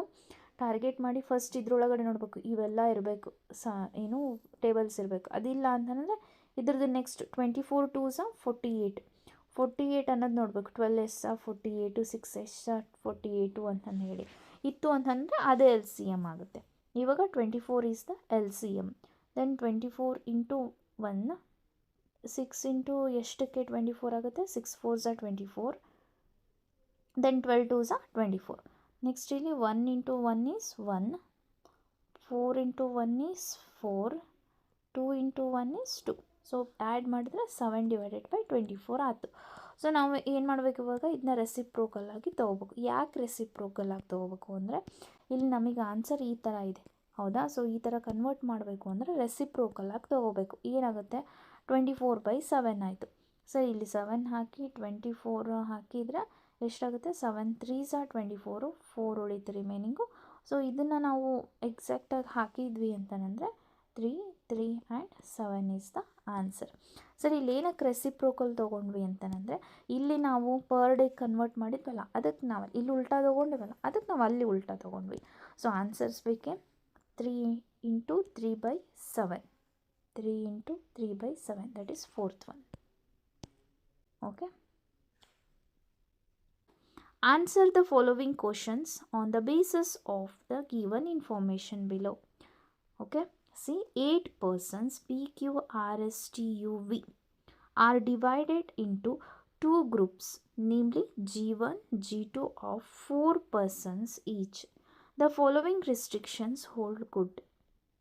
ಸೊ ಅಂದರೆ ಇಲ್ಲಿ 8 ಮೆಂಬರ್ಸ್ ಇದ್ದಾರೆ. ಯಾರು? PQRSTUV. ಓಕೆನಾ? ಸೊ ಇವರೇನಂದರೆ 2 ಗ್ರೂಪ್ಸ್ ಮಾಡಿದ್ದಾರೆ. ಏನಂತ? G1 ಆ್ಯಂಡ್ G2 ಅಂತ. ಓಕೆ. ಸೊ 4 persons ಈಚ್, ಒಂದು ಗ್ರೂಪಲ್ಲಿ 4 that is 8.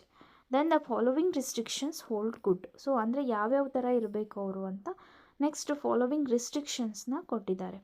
P must be in the same group in which T is, ಹೌದಾ? ನೈದರ್ Q ನಾರ್ R can be in a group in which V is. U cannot be in a group in which both R and S are. W and U cannot be in the same group. If W and Q are in a group G1, then which of the following option is true? ಹೌದಾ? So ಈ ಥರ question ಇದೆ. ಸರಿ, okay, ನೋಡ್ತಾ ಹೋಗೋಣ ಏನೇನು ಬರ್ಬೋದು ಅಂತಂದು ಹೇಳಿ. ಓಕೆನಾ? ಸರಿ, ಲಿಸನ್ ಹಿಯರ್.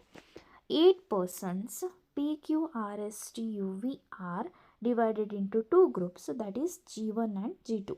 ಸರಿ, ಓಕೆ. G1 group, G2 group. Then first rules ನೋಡ್ತಾ ಹೋಗೋಣ ಏನೇನಿದೆ ಅಂತ.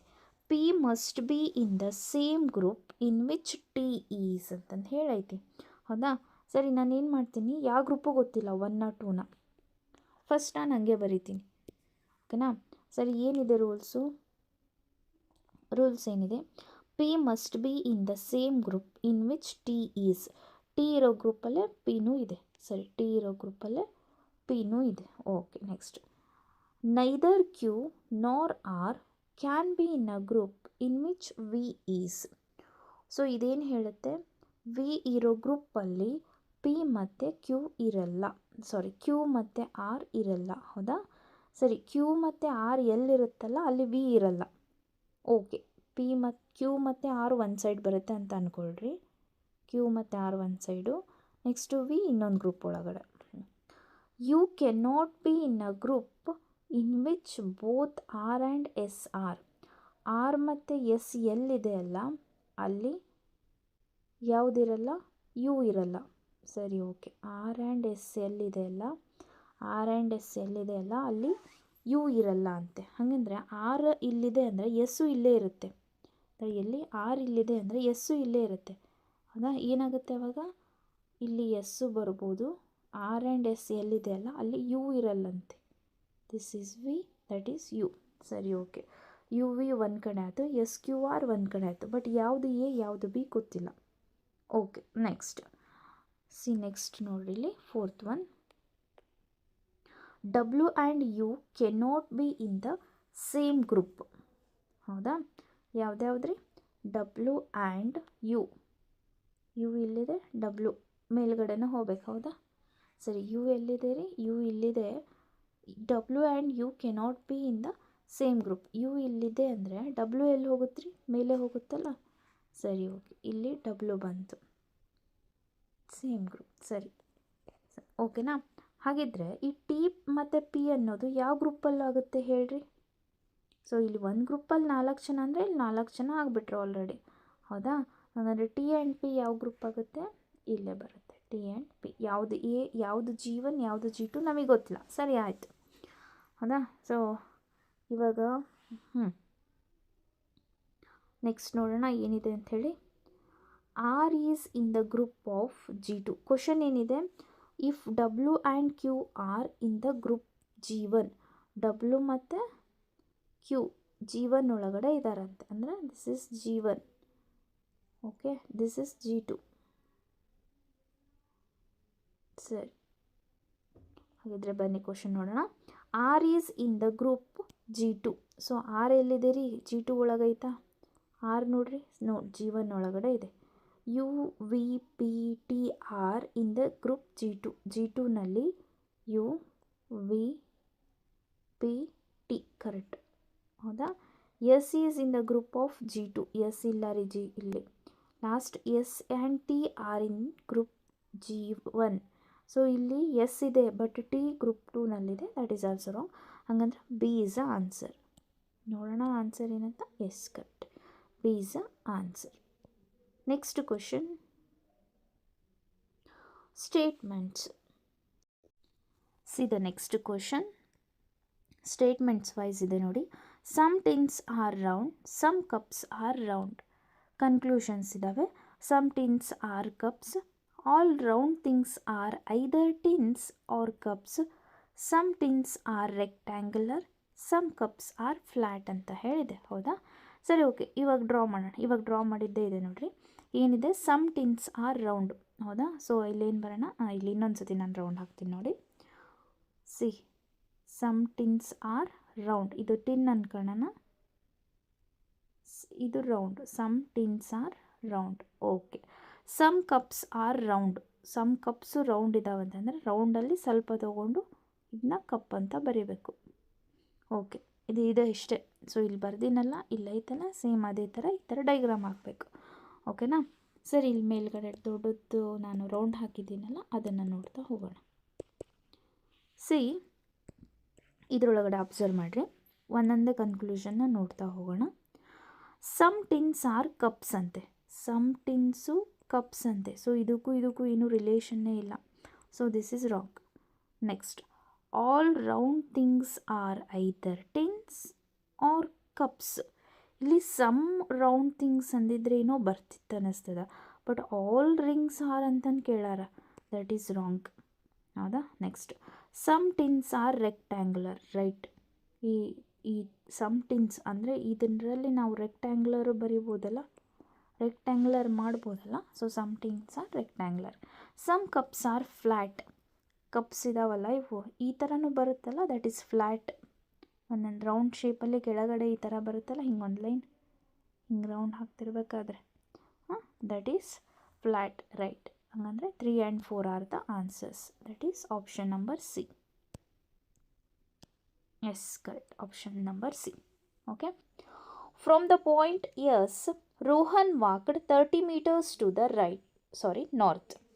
Then turning to his right, walked 30 meters.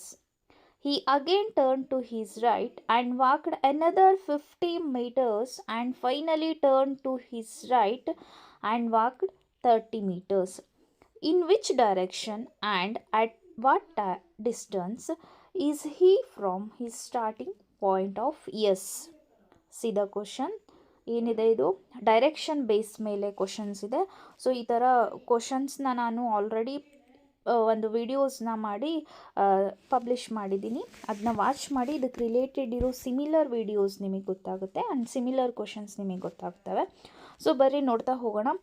ನಾವಿಲ್ಲಿ ಡ್ರಾ ಮಾಡಿಬಿಡೋಣ, ಓಕೆನಾ? ಸರಿ, ಇವಾಗ ಏನು ಮಾಡೋಣ? ಫ್ರಾಮ್ ಪಾಯಿಂಟ್ ಎಸ್, ನಿಮಗೆ ಗೊತ್ತು ಡೈರೆಕ್ಷನ್ಸ್ ಎಲ್ಲೆಲ್ಲಿ ಬರ್ತವೆ ಅಂತಂದು ಹೇಳಿ. ಎಲ್ಲೆಲ್ಲಿ ಬರ್ತಾವ್ರಿ directions?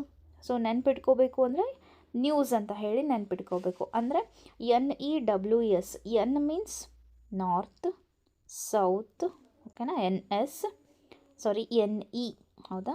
North, east, NEWS, news. West and south. News. Okay, see ಏನಿದೆ ಫ್ರಮ್ ಪಾಯಿಂಟ್ ಎಸ್ ಪಾಯಿಂಟ್ ಇಲ್ಲಿದೆ ಅಂತ ಅಂದ್ಕೊಳ್ಳೋಣ, ನಮಗೆ ಎಲ್ಲಿ ಅಂತ ಗೊತ್ತಿಲ್ಲ, ಹೌದಾ. ಸೊ ಒನ್ ಡೈರೆಕ್ಷನ್, ನಾವು ನಾರ್ತಲ್ಲಿದ್ದೀವೋ ಈಸ್ಟಲ್ಲಿದ್ದೀವೋ ಏನೂ ಕೊಟ್ಟಿರಲ್ಲ ಅವರು. ಸೊ ಒನ್ ಡೈರೆಕ್ಷನಿಂದ ಸ್ಟಾರ್ಟ್ ಮಾಡೋಣ. ಸರಿ, S point, this is S. Okay, then Sohan walked 30 meters to the ನಾರ್ತಿಗೆ 30 meters ಹೋಗ್ತಾನಂತೆ. ನಾರ್ತ್ ಅಂದರೆ ಮೇಲ್ಗಡೆ ಎಲ್ಲ, ಇಲ್ಲಿ ನೋಡಿರಿ ನಾರ್ತ್ ಇಲ್ಲೇ ಇದೆ ಅಲ್ಲ, ಮೇಲೆ ಹೋಗ್ತಾನೆ. ಸರಿ, ಹೆಂಗಂದರೆ ಮೇಲ್ಗಡೆ ಎಷ್ಟು ಹೋಗ್ತಾನೆ ರೀ? 30 meters. Okay, then turn to his right and walked 30 meters. Okay, ರೋಹನ್ನು ಇಲ್ಲಿದ್ದಾನೆ ರೀ ಇವಾಗ, ಹೌದಾ, ಇಲ್ಲಿದ್ದಾನೆ. ಸೊ ಇವನು ರೈಟ್ ಈ ಕಡೆ ಆಗುತ್ತೆ, ಲೆಫ್ಟ್ ಈ ಕಡೆ ಆಗುತ್ತೆ, ಕರೆಕ್ಟಾ. ಸೊ ಇವನು ರೈಟ್ ಸೈಡು 30 meters ವಾಕ್ ಮಾಡ್ತಾನಂತೆ. ಸರಿ, okay, right side 30 meters. Then he again turned to his right and walked another 50 meters. So ಇವಾಗ ಇವನ ಡೈರೆಕ್ಷನ್ ಹಿಂಗಿದೆ, ಕರೆಕ್ಟಾ. ಸರಿ, ಇವನ್ ರೈಟ್ ಅಂದರೆ ಇದಾಗುತ್ತೆ, ಲೆಫ್ಟ್ ಅಂದರೆ ಇದಾಗುತ್ತೆ. ರೈಟ್ ಸೈಡಿಗೆ 50 meters ಹೋಗ್ತಾನಂತೆ. ಸರಿ, okay, right side 50 meters. Then and finally turn to his right and walk 30 meters. ಸರಿ, ಇವನ್ ಡೈರೆಕ್ಷನ್ ಇವಾಗ ಯಾವ ಕಡೆ ಇದೆ ರೀ? ಹಿಂಗಿದೆ, ಕರೆಕ್ಟಾ. ಸರಿ, ಇವನ್ ರೈಟ್ ಇದಾಗುತ್ತೆ, ಸರಿ ಯಾವುದು ರೈಟ್, ಒಂದು ಸೆಕೆಂಡ, ಈ ಥರ ಇದ್ದಾಗ ಡೈರೆಕ್ಷನಲ್ಲಿ ರೈಟ್ ಈ ಕಡೆ ಆಗುತ್ತೆ, ಲೆಫ್ಟ್ ಇದಾಗುತ್ತೆ, ಕರೆಕ್ಟಾ. ಆ ಡೈರೆಕ್ಷನಲ್ಲಿ ನೀವು ಒಂಚೂರು ಹಿಂಗೆ ಟರ್ನ್ ಆಗಿ ನೋಡಿರಿ, ಇಮ್ಯಾಜಿನ್ ಮಾಡ್ಕೊಂಡು ನೋಡ್ತೀರಿ, ಇದು ರೈಟ್ ಇರುತ್ತೆ, ಇದು ಲೆಫ್ಟ್ ಇರುತ್ತೆ. ಹಾಗಿದ್ರೆ ಇವನು ಟರ್ನ್ ಆಗ್ತಾನಲ್ಲ, ಟರ್ನ್ ಆದಾಗ ಎಷ್ಟು ಮೀಟರ್ಸು? 30 meters ಹೋಗ್ತಾನೆ. This is 30 meters. Okay, see the question 30 minutes. In which direction and at what distance is he from his starting point? Yes. So ಇವಾಗ ಇಲ್ಲಿದ್ದಾನೆ ಈ ಪ್ಲೇಸಲ್ಲಿ, ಇದು ಸ್ಟಾರ್ಟಿಂಗ್ ಪಾಯಿಂಟು. ಸೊ ಇಲ್ಲಿಂದ ಇಲ್ಲಿಗೆ ಎಷ್ಟು ಡಿಸ್ಟೆನ್ಸು ಆ್ಯಂಡ್ ಯಾವ ಡೈರೆಕ್ಷನ್ನಲ್ಲಿದ್ದಾನೆ ಅನ್ನೋದು ಬೇಕು, ಹೌದಾ. ಸರಿ, ಎಷ್ಟಾಗುತ್ತೆ ನೋಡಿರಿ ಇಲ್ಲಿಂದ ಇಲ್ಲಿಗೆ ಡಿಸ್ಟೆನ್ಸು, ಇಲ್ಲಿಂದ ಇಲ್ಲಿಗೆ. ಸೊ ಅಂದರೆ ಇಲ್ಲಿ 30 ಇದೆ, ಹೌದಾ. ಅಂದರೆ ಇಲ್ಲಿಗೆ 30 ಇರುತ್ತೆ, 30 ನೆಕ್ಸ್ಟ್ ಎಷ್ಟಿದೆ ರಿಮೈನಿಂಗ್? ಇಲ್ಲಿ 20. ಸೊ ದಿಸ್ ಇಸ್ 20, ಹೌದಾ. ಇಲ್ಲಿ 20 meters ಇದೆ. This 20 meters and which direction? Direction ಯಾವುದಾಗುತ್ತೆ ಇವಂದು? ವಿಚ್ ಡೈರೆಕ್ಷನ್ ಆಗುತ್ತೆ? ಯಾವ ಡೈರೆಕ್ಷನ್ ಇದು? ಸಿ, ಇಲ್ಲಿ ಮೇಲ್ಗಡೆ ಇರೋದು ಯಾವಾಗಲೂ ನಾರ್ತ್ ಇರುತ್ತೆ, this is east and this one is west. So ಇಲ್ಲಿ ಕೆಳಗಡೆ ಇರೋದು ಸೌತ್ ಆಗುತ್ತೆ. That is option number 2 is the answer. See the answer is correct. Option number 2 is the answer. Okay, see the next question. So that is the annual requirements of blood in our country is 6 million units, whereas the generation is only 3.6 million units per annum at present. Course of action: blood donation should be attracted by telling them how the act of donating blood would improve their health. Blood donors should be attracted by providing them monetary incentives. More and more private blood banks should be encouraged. So ಇಲ್ಲಿ ಯಾವ option correct ಇದೆ ಅಂತ, ಹೌದಾ. So ನೋಡ್ತಾ ಹೋಗಿ ಒಂದು 3 ಆಪ್ಷನ್ಸ್ನ. So ಇದರಲ್ಲಿ statement 1, 2, 3 ಯಾವ ಸ್ಟೇಟ್ಮೆಂಟ್ಸ್ ರೈಟ್ ಇದೆ? So either 1 or 2 follows, or only 1 or 2 follows, only 2 or 3 follows, all 3 follows, ಹೌದಾ. ಸೊ ಆನ್ಸರ್ ನೋಡೋಣ ಏನಿದೆ ಅಂತ ಹೇಳಿ. Answer is 4, all or follows ಅಂತ. all 3 are follows. ಓಕೆನಾ. ಸರಿ, next question. C the next question. The ratio of ages of the father and son at present is 19:5. After 4 years, the ratio will be 3:1. What is the sum of present ages of the father and son? So ಇಲ್ಲೇನು ಕೊಟ್ಟಿದ್ದಾರೆ? Present ಅವ್ರದ್ದು ratio 19:5 ಇದೆ. 4 years ಆದಮೇಲೆ 3:1 ಆಗುತ್ತಂತೆ. So at present age ಎಷ್ಟು ಅಂತಂದು ಹೇಳಿದೆ. Sum of their ages, ಇದು ನೆನಪಿಟ್ಕೋಬೇಕು. Sum of their father and son age ಎಷ್ಟು ಅಂತ, ಹೌದಾ. ಸೊ ಇವಾಗ 19:5 ಇದೆ, 4 ಇಯರ್ಸ್ ಆಫ್ಟರ್ 3:1 ಆಗುತ್ತಂತೆ. ಸೊ ಸೊಲ್ಯೂಷನ್ ನೋಡ್ತಾ ಹೋಗೋಣ. ಸೊ ಅಟ್ ಪ್ರೆಸೆಂಟ್ ಎಷ್ಟಿದೆ ರೀ ಏಜು? 19 ಆ್ಯಂಡ್ 5 ಇದೆ, ಕರೆಕ್ಟಾ? ಸೊ ಎಕ್ಸ್ ನಮಗಿನ್ನೂ ಎಷ್ಟು ಅಂತ ಗೊತ್ತಿಲ್ಲ, ಏಜ್ ಗೊತ್ತಿಲ್ಲ, ದಿಸ್ ಇಸ್ ರೇಷಿಯೋ ಅಲ್ಲ, ಏಜ್ ಗೊತ್ತಿಲ್ಲ, ಅದಕ್ಕೆ ನಾವು ಎಕ್ಸ್ ಅಂತ ತೊಗೊಳೋಣ.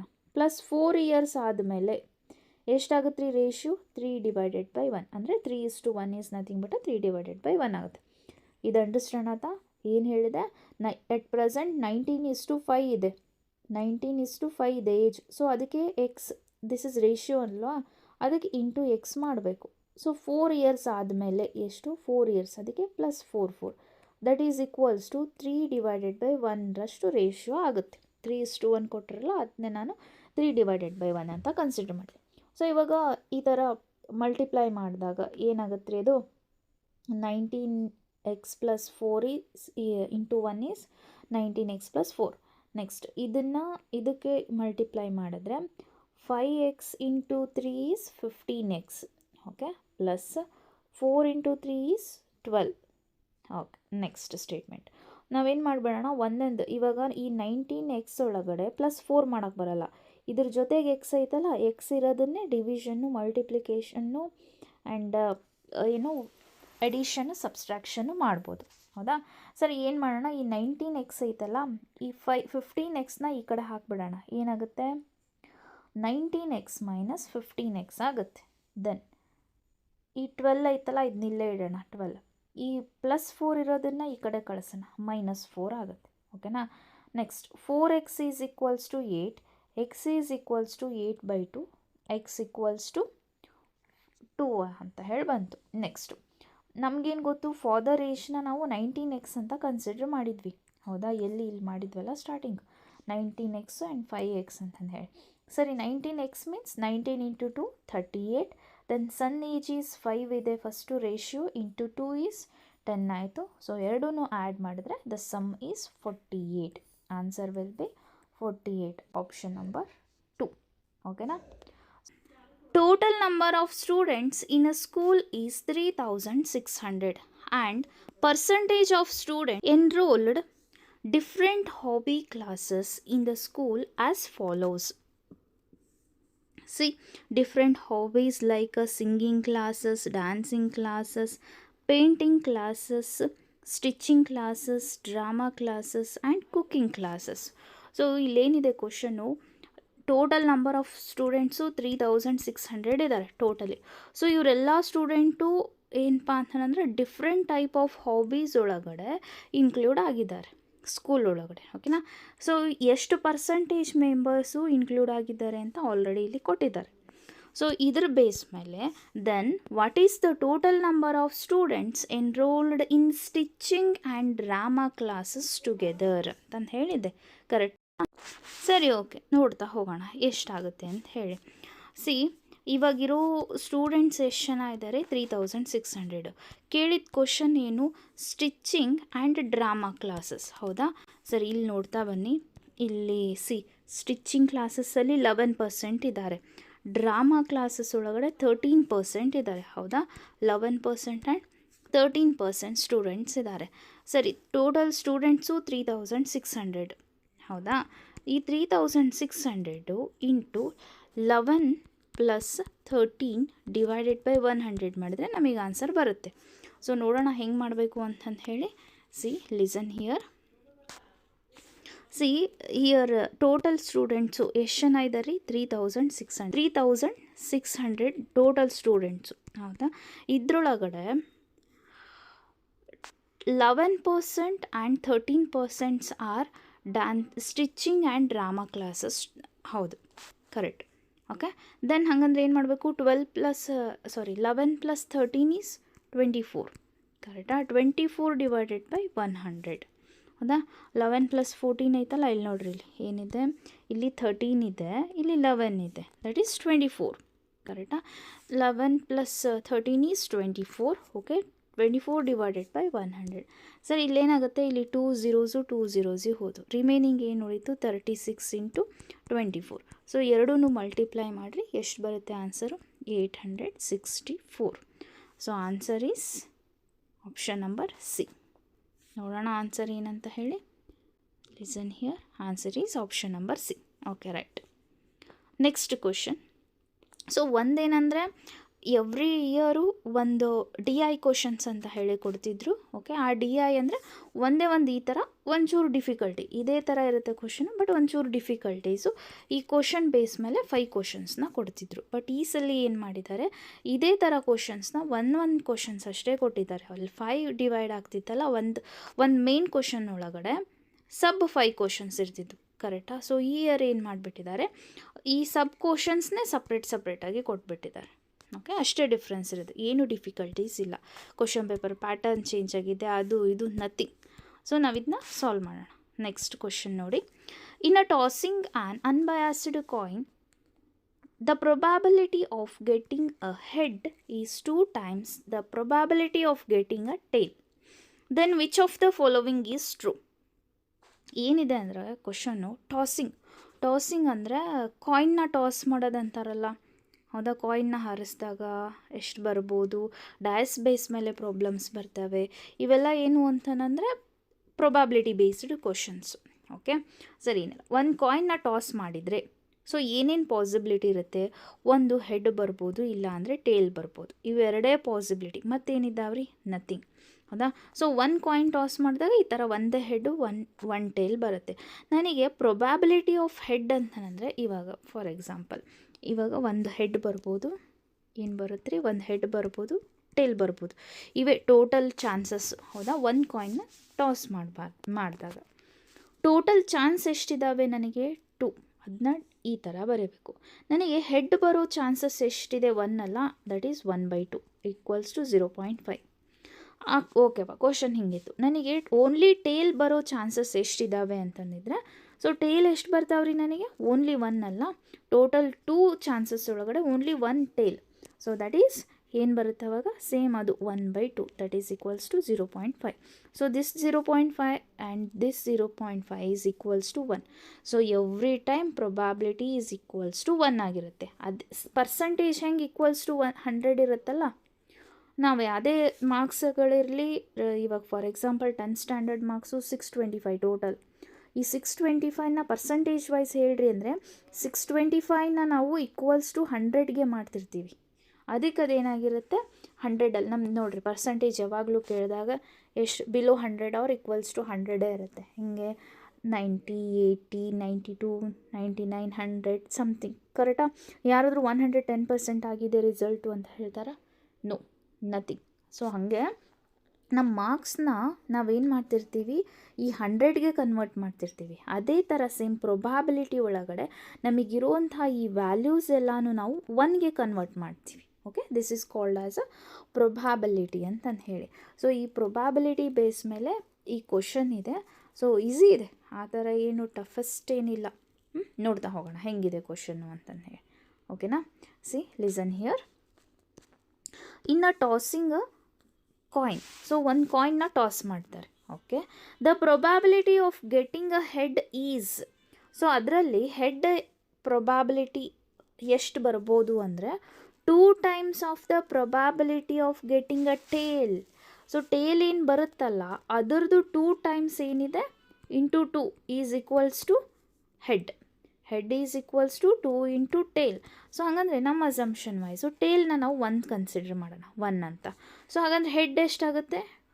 2 ಅಂತ ಹೇಳಿ ಕನ್ಸಿಡರ್ ಆಗುತ್ತೆ. ಸೊ ನಾವು 1, 2 ಅಂತಂದರೆ ಯಾಕೆ ತೊಗೊಂಡೆ? ಸ್ಟಾರ್ಟಿಂಗ್ ಫಾರ್ಮ್ಯಾಟಿಂದ ನಾನು ಬರ್ತಿದ್ದೀನಿ, ಅದಕ್ಕೋಸ್ಕರ. ಓಕೆನಾ? ಸರಿ ಆಯಿತು. ಇವಾಗ ಫಾರ್ ಎಕ್ಸಾಂಪಲ್ ನನಗೆ ಎಷ್ಟು 2 is 2 times of probability of getting a tail. It means head = 2 possibility. ಹೌದಾ? Tail = 1 possibility. ಸೊ ಹಂಗಾದ್ರೆ ಟೋಟಲ್ ಎಷ್ಟಾಯ್ತು? 3 ಪಾಸಿಬಿಲಿಟೀಸ್ ಟೋಟಲ್ ಇದ್ದಾವೆ. ಅದರಲ್ಲಿ ಹಾಗಂದರೆ ಹೆಡ್ = 2 ಆಯಿತು. ಹಾಗಂದರೆ 2 / 3 ಈಸ್ ಹೆಡ್. ಟೇಲ್ ಎಷ್ಟಾಗುತ್ತೆ? 1 / 3. ಅಂದರೆ ಇಲ್ಲಿ ಡಿವೈಡೆಡ್ ಬೈ ಇಲ್ಲೇನು ಹಾಕ್ತೀವಲ್ಲ, ಇಲ್ಲಿ ಟೋಟಲ್ ತೊಗೋಬೇಕು.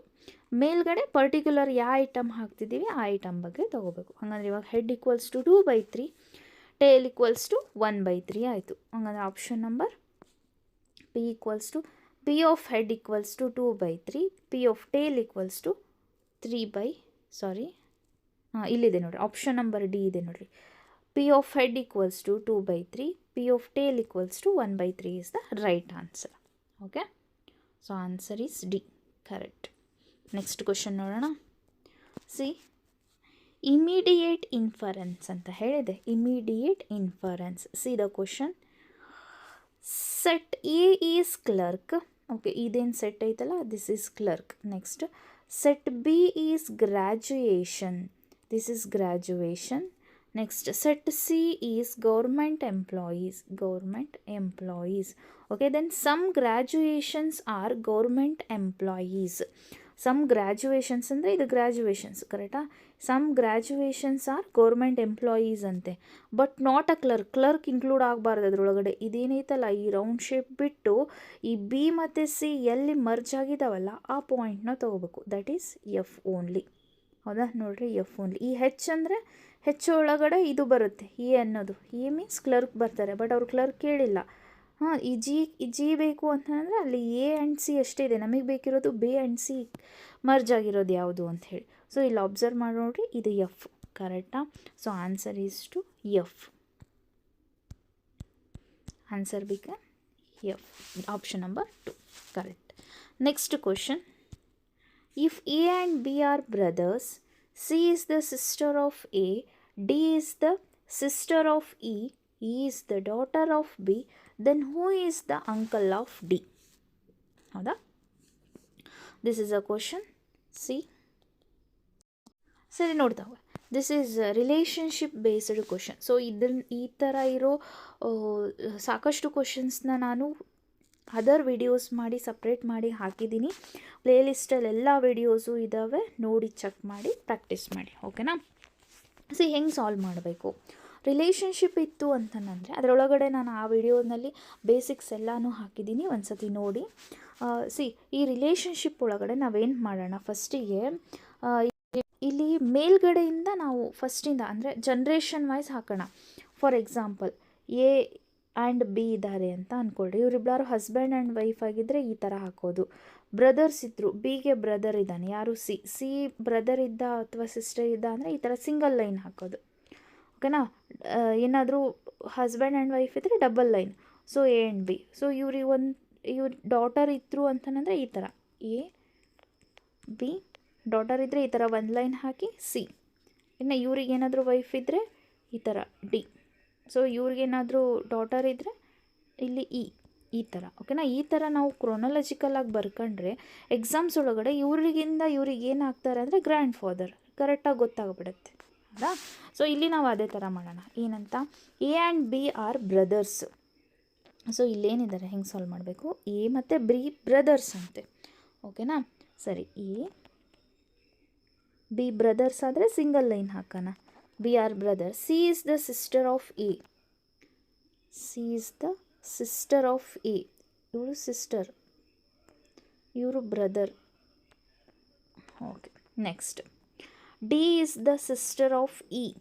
D is the sister of E ಅಂತ ಯಾರು ರಿಲೇಷನ್ಶಿಪ್ ಇಲ್ಲಿ ಯಾರ್ದು ಇಲ್ಲ.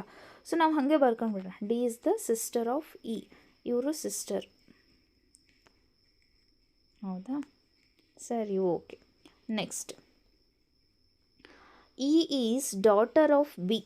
ಇ ಏನಿದಾರಲ್ಲ, ಡಾಟರ್ ಆಫ್ ಬಿ ಅಂದರೆ ಒಂದು ಲೈನ್ ಹಿಂಗೆ ಬರುತ್ತೆ.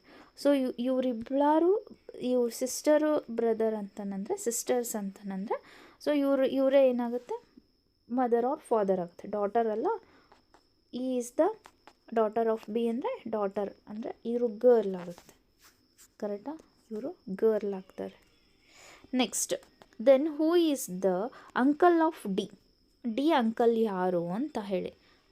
ಡಿ ಅಂಕಲ್ ಯಾರಾಗ್ತಾರೆ ಹೇಳ್ರಿ? ಡಿ ಇಲ್ಲಿದ್ದಾರೆ. ಡಿ ಅವ್ರ ಪೇರೆಂಟ್ಸ್ ಇವರು ಬಿ. ಸೊ ಬಿ ಅವ್ರ ಬ್ರದರ್ ಇವರು, ಸಿಸ್ಟರ್ ಇವರು. ಸೊ ಬ್ರದರೇ ಆಗ್ತಾರಲ್ಲ ಅಂಕಲ್ ಅಂತ ಹೇಳಿ. ಹೌದಾ? ಇವ್ರ ಪೇರೆಂಟ್ಸಿನ ಬ್ರದರ್ಸೇ ಇವ್ರಿಗೆ ಅಂಕಲ್ಸು, ಇವರಿಗೆ ಅಂಕಲ್ಸು. ಸೊ ಹಾಗಂದರೆ ಆನ್ಸರ್ ಏನಾಗುತ್ತೆ? A, option number A. Answer is option number A, correct. Answer is option number A. Next question. Choose the incorrect statement with respect to email.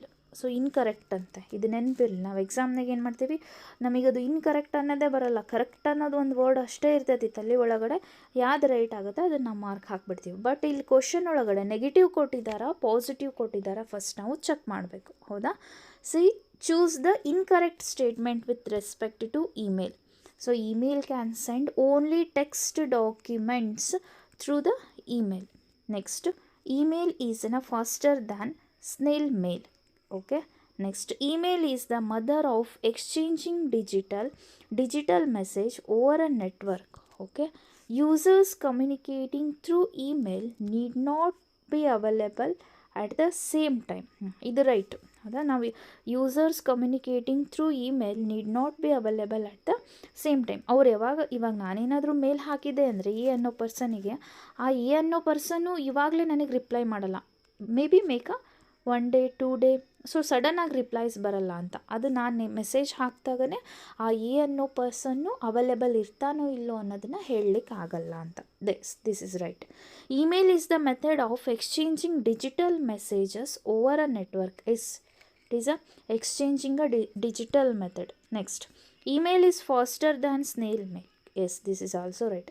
But see here, can send only text document, not a only text document. It include all photocopies, PDFs, documents, messages, anything. Howda? So this is wrong. Answer is option number A. Yes, correct. Okay. Next question. See, match the following question: web page, voice call, video conference, messaging. Okay. So answer nodana. Answer is option number 4. Okay. See, the web pages are HTTP, hypertext transport protocol. Howda? Next, voice call is VoLP.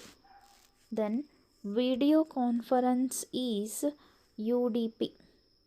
Last, messaging is MMS. ಈ messaging ಅನ್ನೋದ್ರ through ನಾವು find out ಮಾಡ್ಬೋದು ಇದೇ answer ಅಂತೇಳಿ. ಹೆಂಗೆ, this D is include 2, ಹೌದಾ. So 2 ಅನ್ನೋ option ಒಂದೇ ಇದೆ, ಇದಿಲ್ಲ ಇದು ಇಲ್ಲ. So answer ಬಿಕೇಮ್ಸ್ 4. 1 ಆನ್ಸರ್ ಗೊತ್ತಾದರೆ ಸಾಕು ನಮಗೆ, ಹೌದಾ. Next question: which initiative of Government of India provides 24/7 DTH satellite TV channels? So ಇದು ಇಂಪಾರ್ಟೆಂಟ್ ನೋಡ್ಕೊಳ್ರಿ. ಈ ಸ್ವಯಂ ಐತಲ್ಲ, ಈ ಸ್ವಯಂ ಪ್ರಭಾ ಬಗ್ಗೆ ಮೋಸ್ಟ್ ಆಫ್ ದಿ ಕ್ವಶನ್ಸ್ನ ಕೇಳ್ತಾ ಬಂದಿದ್ದಾರೆ. 24/7 DTH ಸೆಟಲೈಟ್ಸ್ನ ಕೊಡೋದು ಯಾರು? ಸ್ವಯಂ ಪ್ರಭಾ. ಓಕೆ. ಈ ಸ್ವಯಂ ಪ್ರಭಾದೊಳಗಡೆ ಇನ್ ಡಿಟೇಲ್ ಆನ್ಸರ್ ಇದೆ, ಇದನ್ನ ನೋಡ್ತಾ ಬನ್ನಿ. PDF ಎಲ್ಲ ನಾನು ಟೆಲಿಗ್ರಾಮಲ್ಲಿ ಶೇರ್ ಮಾಡಿರ್ತೀನಿ, ಓಕೆನಾ.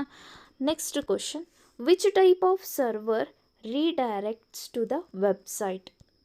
Cloud server, proxy, DHCP, FTP.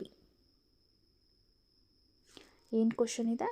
Serves redirects to the website. So answer is a proxy server, ಓಕೆನಾ. A proxy server. ಈ ಪ್ರಾಕ್ಸಿ ಸರ್ವರ್ ಏನು ಮಾಡುತ್ತೆ ಅಂದರೆ redirects the website, acting as an intermediary between users device and the internet to manage and redirect request, ಓಕೆನಾ. So answer is proxy server, option number 2. Next question: which initiative of Government of India facilitates academic institutions to store and publish their awards, certificates, degrees? ಏನಿದೆ ರೀ? which among the initiative of Government of India facilitate academic institutions to store and publish the awards, certificates? Central Depository Service, Educational Commission, Security Deposit Limited, and Academic Deposits. So the answer is the initiative of Government of India facilitate academic institution to store, publish their awards, certificates, degrees, and national academic deposits. That is NAD, option number 4. ಹೋಗೋಣ. Choose the incorrect statement with respect to email through incorrect ಸ್ಟೇಟ್ಮೆಂಟ್ನ find out ಮಾಡಬೇಕಂತೆ. First option, can send only text documents through the email is faster than snail mail. Email is a method of exchanging digital messages over a network. Users communicating through email need not be available at the same time. So here the question is incorrect statements. The incorrect statement will be C, can send only text documents ಅಂತ ಹೇಳಿದೆ. But email through ನಾವು ಫೈಲ್ನ send ಮಾಡ್ಬೋದು, text document ಜೊತೆಗೆ ಮೆಸೇಜ್ನ ಹಾಕ್ಬೋದು, then ಇಮೇಜಸ್ನ send ಮಾಡ್ಬೋದು, PDF ಸೆಂಡ್ ಮಾಡ್ಬೋದು, ಹೌದಾ? So I think this is a wrong answer. Option number 1, yes, correct. Okay, next question. Match the following: web pages, voice call, video conference and messaging, ಅದರ related options. Match the following question. So ಒಂದು ಈ MMS through ನೀವು MMS, I think this is D, messaging is MMS ಇರ್ಬೋದು. So D/2, ಹೌದಾ? D/2 ಅಂದರೆ ಯಾವುದಾಗುತ್ತೆ? Option number 4, I think option number 4 ಸೀದಾ answer. Yes, correct, option number 4. ನೋಡ್ರಿ, ಇಲ್ಲಿ ನಮಗೆ ಈ 4 ಕ್ವಶನ್ಸ್ ಏನಿದಾವಲ್ಲ ಈ ಮ್ಯಾಚ್ ದ ಫಾಲೋವಿಂಗಲ್ಲಿ, ಈ 4 ನಮಗೆ ಬರಬೇಕು ಅಂತ ಹೇಳೇನಿಲ್ಲ. ನನಗಿಷ್ಟು ಆಲ್ಮೋಸ್ಟ್ ಗೊತ್ತಿರಲಿಲ್ಲ. ಇವಾಗ ನೋಡ್ರಿ, ಈ ಮೆಸೇಜ್ ಅಂದರೆ MMS ಅಂತ ಗೊತ್ತು, ಒಂದು ಕನ್ಫರ್ಮೇಷನ್. ಸೊ ಈ 1 ಥ್ರೂ ಏನು ಮಾಡಬೇಕು? ಯಾವ್ದು ಆನ್ಸರ್ ಗೊತ್ತಿರುತ್ತೆ, ನನಗೇನು ಗೊತ್ತು? D/2 ಅಂತ ಗೊತ್ತು. ಸೊ D/2 ಅಂತ ಹೇಳಿದ್ದಾಗ ಇಲ್ಲೇನು ಮಾಡಬೇಕು? ಇಲ್ಲಿ D ಆಪ್ಷನಲ್ಲಿ ಎಲ್ಲಿ 2 ಇದೆ ಅಂತ ಹೇಳಿ ನೋಡಬೇಕು. ಸೊ ಇಲ್ಲಿದೆ. So this is answer, final answer ಅಂತ ನಾನು ಫೈಂಡ್ ಔಟ್ ಮಾಡಿದೆ. ಇಫ್ ಇನ್ ಕೇಸ್ ಇಲ್ಲಿ 2 ಇತ್ತು, ಇಲ್ಲಿ 2 ಇತ್ತು ಅಂದರೆ ನೆಕ್ಸ್ಟ್ ಆಪ್ಷನ್ಸ್, ರಿಮೈನಿಂಗ್ ಆಪ್ಷನ್ಸ್ನ ನೋಡಬೇಕು. ನಮಗೆ ಗೊತ್ತಿರೋ ಸಿಮಿಲರ್ ಆನ್ಸರ್ಸ್ ಯಾವುದಾದ್ರೂ ಇಲ್ಲಿದ್ದಾವ ಅಂತಂದು ಹೇಳಿ ಅದ್ರ ಥ್ರೂ ಫೈಂಡ್ ಔಟ್ ಮಾಡಬೇಕು. Okay, web pages are HTTP, web ಪೇಜಸ್ನ HTTP ಅಂತೀವಿ. ಸೊ ಇದು ನಮಗೆ ಗೊತ್ತಿರೋದು. ವಾಯ್ಸ್ ಕಾಲ್ ಈಸ್ ಅನ್ನ VoLP. Video conference is UDP. Okay, messages are MMS. Next question. So in detailed explanation ಇಲ್ಲಿದೆ, ಒಂದ್ಸತಿ ನೋಡ್ಕೊಳ್ರಿ. Next question is which initiative of Government of India provides 24/7 DTH satellite TV channels. So 24/7 DTH channels ಯಾವುದಾಗುತ್ತೆ ಇಷ್ಟರೊಳಗಡೆ? 1, 4 ಅಲ್ಲ, ಯಾವುದು ಅಲ್ಲ ಅನ್ನಿಸ್ತದಲ್ಲ ಅದನ್ನು ಡಿಲೀಟ್ ಮಾಡಿಬಿಡಬೇಕು. ಓಕೆ, ಸೊ ಶೋಧಗಂಗಾ ಅಲ್ಲ, ಸಿಂಧು ಅಲ್ಲ, ಹೌದಾ? ಸ್ವಯಂಪ್ರಭಾನ. So answer is Swayamprabha, that is option number 3. Okay, 24/7 DTH channel ಎಲ್ಲಿರುತ್ತೆ? ಈ ಸ್ವಯಂಪ್ರಭಾದಲ್ಲಿ. Okay, next question. Which type of server redirects to the websites? Cloud service, proxy server, DHCP server, FTP server. Redirects to the website. I think this is option number 2. Yes, proxy server. So proxy server is the option number 2 is the answer. So it is a type of server that redirect to the website, acting as an intermediary between user device and the internet to message redirect requests. So this is important. Next cloud service ಇದೆ. So explanation ನೋಡ್ಕೊಳ್ರಿ, ಇವೆಲ್ಲ important. So ಇವಾಗ proxy server ಬಗ್ಗೆ ಕೇಳಿದ್ದಾರೆ ಅಂದರೆ remaining 1 ಟೈಪಲ್ಲಿ next question ಕೇಳ್ಬೋದು ಅಂತ, ಅದಕ್ಕೋಸ್ಕರ ನಾವು ಈ ಎಕ್ಸ್ಪ್ಲನೇಷನ್ನೆಲ್ಲ ನೋಡ್ಕೋಬೇಕು. ಓಕೆನಾ? Next question. Which initiative of government of India facilitates academic institutions to store and publish their awards, certificates, degrees? Okay, which initiative government of India, ಯಾವ government of India initiative through ಏನು ಮಾಡುತ್ತೆ? ಅವಾರ್ಡ್ಸು, ಸರ್ಟಿಫಿಕೇಟ್ಸು, ಡಿಗ್ರೀಸ್ನ academic wise academic awards certificates and ಡಿಗ್ರೀಸ್ನ initiative ಆಗಿ ತೊಗೊಳುತ್ತೆ, facility ಕೊಡುತ್ತೆ ಅಂತ. CDSL, CEC, NSDL, I think NAD, national academic depository. ಹೌದಾ, national academic depository. This is a answer. Next question. BOD test is made for measuring which of the following pollution? BOD ಟೆಸ್ಟನ್ನ ಯಾವ ಪೊಲ್ಯೂಷನ್ಗೆ measure ಮಾಡ್ತಾರೆ? That is option number 2 is water pollution. BOD test is for water pollution. BOD test is used for measuring the water pollution, more specifically biochemical oxygen demand. BOD means biochemical oxygen demand. It is a measure of the amount of dissolved oxygen consumed by microorganisms while they break down organic matters. So this is a water oxygen based demand. Okay, next question. Which of the following statements are correct? First statement is, in many quantic system, pyramid of biomass may assume upright. Energy pyramid concept helps to explain the phenomenon of biological magnifications. ಇವೆರಡು ಸ್ಟೇಟ್ಮೆಂಟಲ್ಲಿ ಯಾವ statement right ಅಂತ ಅಂದರೆ statement A is right, B is right, A and B are right, and neither statement A not statement B are correct. ಹೌದಾ, next question answer ನೋಡೋಣ. That is C.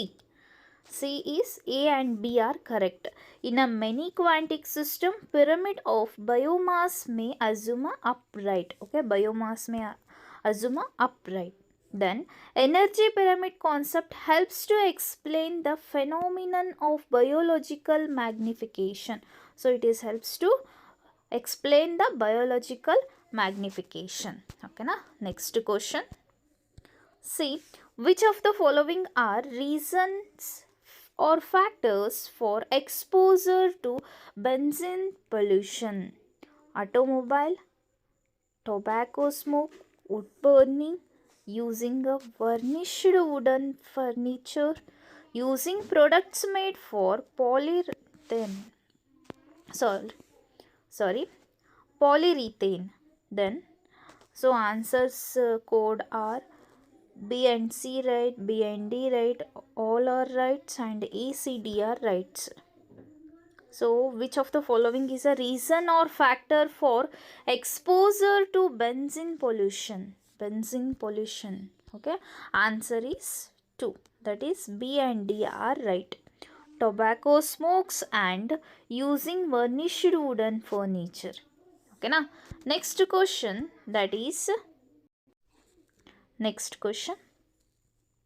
This is match the following related questions. Environmental protocol and provisions.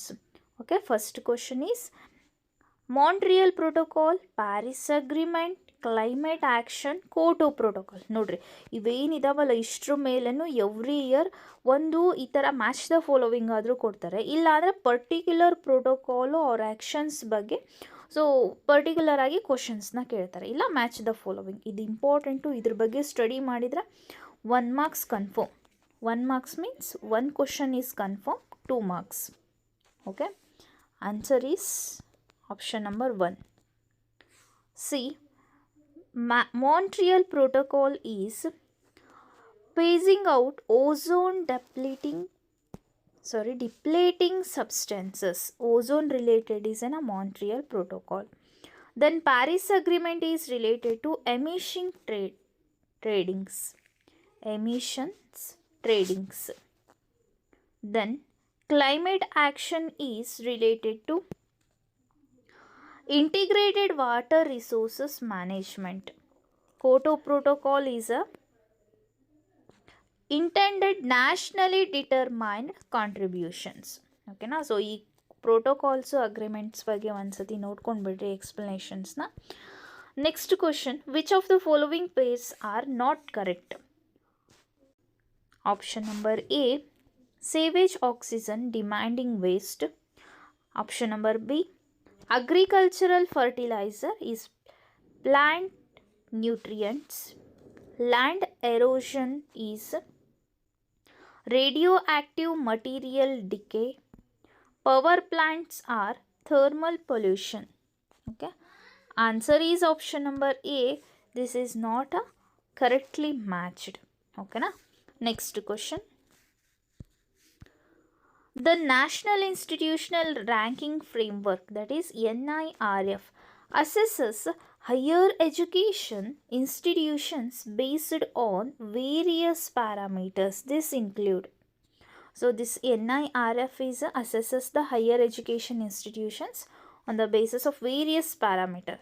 Those parameters are their history and age of establishment, their student enrollment numbers, their teaching, research, outreach performance, their annual revenue profit. Answer is option number C. Their teaching, research, outreach performance are the main parameters of the higher education institutions. Okay, next question. So the explanation is notekolri. Next question, match the following. Knowledge Commission, Yashpal committee, Subrahmanya committee, NIRF. ನೋಡ್ರಿ ಆಗಲೇ ಇತ್ತಲ್ಲ NIRF, ಮತ್ತು next ಬಂದಿದೆ ಇಲ್ಲಿನೂ, ಹೌದಾ?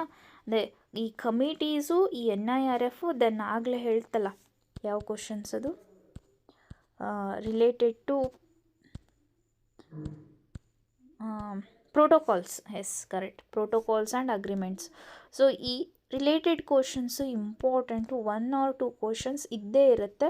ಅವನ್ನ ಎಕ್ಸ್ಪ್ಲನೇಷನ್ನ ಕರೆಕ್ಟಾಗಿ ನೋಡ್ಕೊಳ್ರಿ. Okay, so the answer is option number 1. That is option number 1 is the answer. That is knowledge commission is related to transparent and objective ranking system of higher education. Yashpal committee is related to emphasized occasional education skills and development. This Yashpal committee is related to mainly the education field. Subramanya committee is related to one apex body to cover functions of all the professional bodies. NIRF is related to recommended creation of universities. ಯಾವುದು NIRF. Okay, next question. Which of the following is not included in the sustainable development goals? Sustainable development goals ಅಲ್ಲಿ ಯಾವ option ಇಲ್ಲ ಅಂತ. Okay, gender equality, technological sustainability, environment sustainability, economic sustainability. Answer is option number 1. That is gender equality ಇಲ್ಲ ಇದರಲ್ಲಿ. ಈ sustainable ಡೆವಲಪ್ಮೆಂಟಲ್ಲಿ technological, environmental, economical sustainability ಇದೆ, but ಈ ಜೆಂಡರ್ ಈಕ್ವಾಲಿಟಿ ಇಲ್ಲ. ಓಕೆನಾ? Next question. The first open university established in India is. First open university ರೀ ಇವಾಗಿರೋದು ನಮಗೆ KSOU ಕರ್ನಾಟಕದಲ್ಲಿ, ಹೌದಾ? ಸೊ ಇವಾಗ ಫಸ್ಟ್ ಟೈಮ್ ಓಪನ್ ಆಗಿರೋ ಈ ಓಪನ್ ಯೂನಿವರ್ಸಿಟಿ ಯಾವುದು ಅಂತ. So the answer is option number A. That is doctor BR Ambedkar open university, Hyderabad. Okay, Ambedkar open university, Hyderabad is the first open university in India. So next question. This is a last question, 50th question. National Board Accreditation, that is NBA, is connected to with the accreditation of National Board of Accreditation is connected with the accreditation of distance education, institutions providing a technical education, professional educational institutions, technical program offered by institutions. So the answer is that is option number 4, technical programs offered by the institutions. Okay, so NBA is an important term. So ಇದ್ರ ಬಗ್ಗೆ ಎಲ್ಲ ನೋಡ್ಕೊಳ್ರಿ, very important term ಇದು ಅಕ್ರಿಡಿಯೇಷನ್ಸು, ಹೌದಾ, ನ್ಯಾಕ್, ಇವೆಲ್ಲ ಬಹಳ important. So ಇಲ್ಲಿಗೆ 2024 question paper 1 KSET question paper 1 question paper complete ಆಯಿತು. So ಈ ರಿಲೇಟೆಡ್ ಎಲ್ಲ PDF ಮಾಡಿ ನಾನು ಗ್ರೂಪಲ್ಲಿ ಸೆಂಡ್ ಮಾಡ್ತೀನಿ, ಎಲ್ಲಿ ಟೆಲಿಗ್ರಾಮ್ನಲ್ಲಿ. ಈ ಟೆಲಿಗ್ರಾಮ್ ಚಾನಲ್ನ ನಾನು ಡಿಸ್ಕ್ರಿಪ್ಷನಲ್ಲಿ ಆಲ್ರೆಡಿ ಮೆನ್ಷನ್ ಮಾಡಿದ್ದೀನಿ, ಪ್ಲೀಸ್ ಜಾಯ್ನ್ ಆಗಿ. ಸೊ ಇದರಲ್ಲಿ ಡೈಲಿ ನ್ಯೂಸ್ ಪೇಪರ್ಸ್ ಆಗಿರ್ಬೋದು, then job updates, anything notifications ಏನಾದರೂ ಇದ್ದರೂ ಅದರಲ್ಲಿ ನಾನು ಅಪ್ಡೇಟ್ ಮಾಡಿರ್ತೀನಿ. ಓಕೆ, ಟೆಲಿಗ್ರಾಮ್ಗೆ ಜಾಯ್ನ್ ಆಗಿ ನಮ್ಮ ಚಾನಲ್ನ ಸಬ್ಸ್ಕ್ರೈಬ್ ಮಾಡಿ. Thank you.